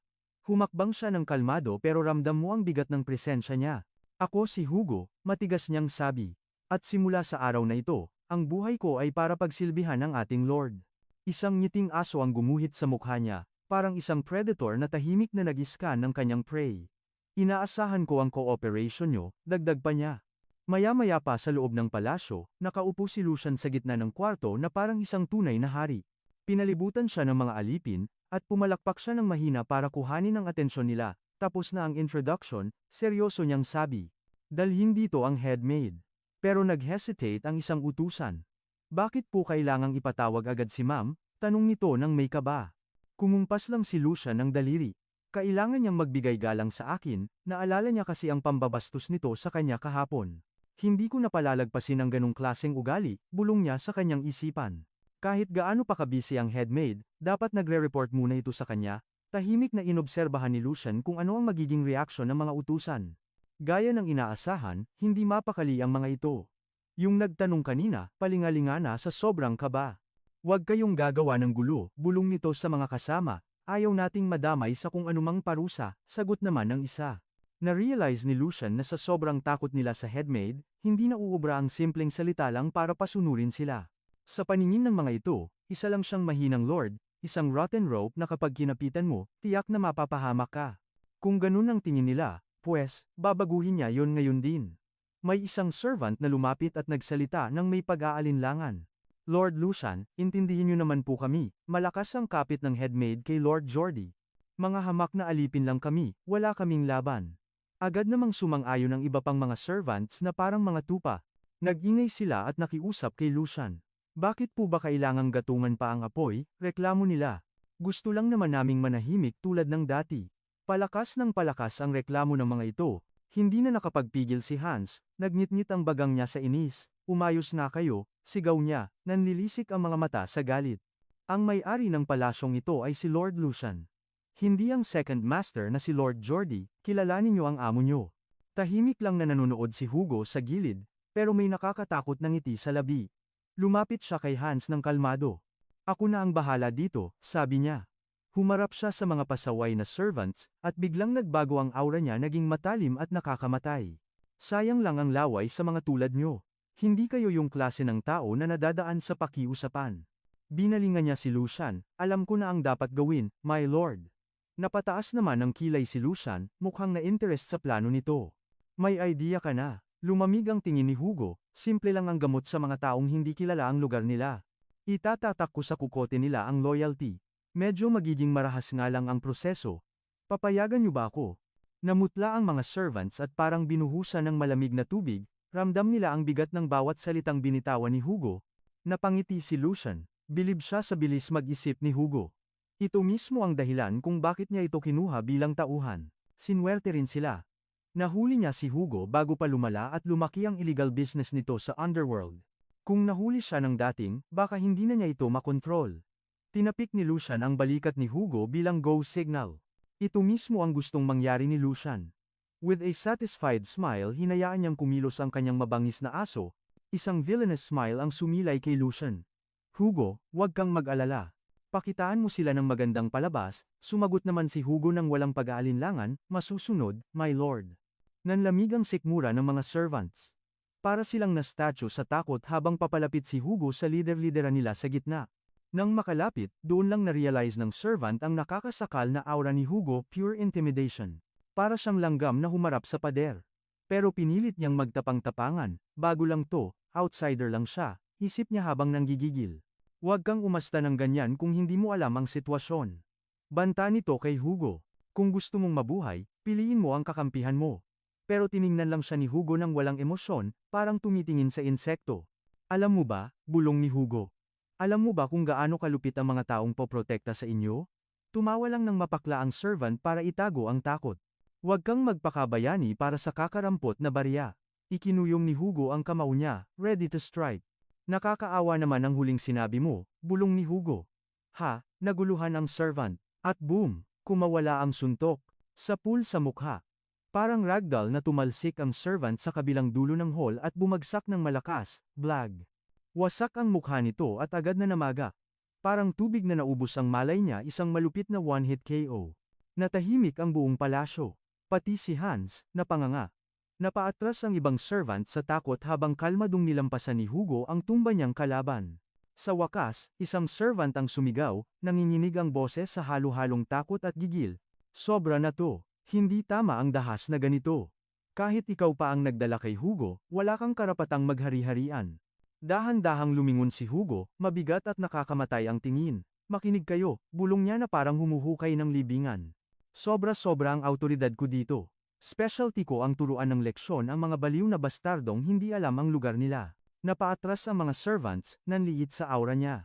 Ilang saglit pa, may mabibigat na yabag na umalingaw-ngaw sa hall. Bago pa may makareact, biglang bumukas ng malakas ang malaking pinto sa dulo. Dalawang servant ang humila sa isang tao papasok. Ang headmaid, nagwala siya at sumigaw, bitawan niyo ko. Akala mo ba makakatakas ka pa? Bulyaw ng isang servant. Itiko mo ang bibig mo at sumunod ka ng tahimik. Kung hindi mo pa rin gets, sadyang hangal ka lang. Nag-alab ang galit sa mga mata ng headmaid at matalim siyang lumingon, pero nung makita niya ang loob ng hall, umurong ang dila niya. Nakaluhod ang mga servants, puro pasa, nanginginig, at tiklop na tiklop. Nakatayo si Lucian sa may bintana, nakatalikod, kalmadong nakatingin sa labas na parang walang nangyayaring gulo. Nagmamadaling nagsalita ang isang inutusan, dala na po namin ang headmaid. Dahan-dahang humarap si Lucian, kalmado pero may nakakatakot na ngiti. Sa wakas, nandito na siya, magaan niyang sabi. Nagpasundo lang naman ako, pero mukhang masyadong ginalingan ng mga bataan ko. Napalitan ng puot ang gulat. Nag-apoy ang mata ng headmaid, anong ibig sabihin nito? Akala mo ba palalampasin to? Hinding-hindi papayag si Lord Jordy sa ginagawa mo, sigaw niya sabay hablat ng braso niya. Nanatiling malamig at kontrolado ang boses ni Lucian, tumayo ka. Inayos ng headmaid ang tayo niya, pilit na nagpaka-formal. Kung ititigil mo ito ngayon, mataray niyang sabi, kalilimutan ko na nangyari ito. Ngumisi lang si Lucian, walang kaba, sino bang nagsabing tapos na tayo, kalmado niyang sagot. Inabot niya ang latigo sa mesa at mahigpit itong hinawakan gamit ang dalawang kamay. Lumagitik ang leather nung itaas niya ito. Simula pa lang ito, sabi ni Lucian. Sa sandaling nakita ng headmaid ang latigo, gumuho ang tapang niya. Namutla siya na parang bangkay, nanginig ang labi at nabasag ang boses sa takot. Kahit ano, gagawin ko. Binabawi ko na ang sinabi ko. Biglang naglaho ang ngiti ni Lucian. Napalitan ito ng tingin na ubod ng lamig, walang awa, at walang pag-aalinlangan, ngayong araw. Madiin niyang bigkas. Dito ka mamamatay.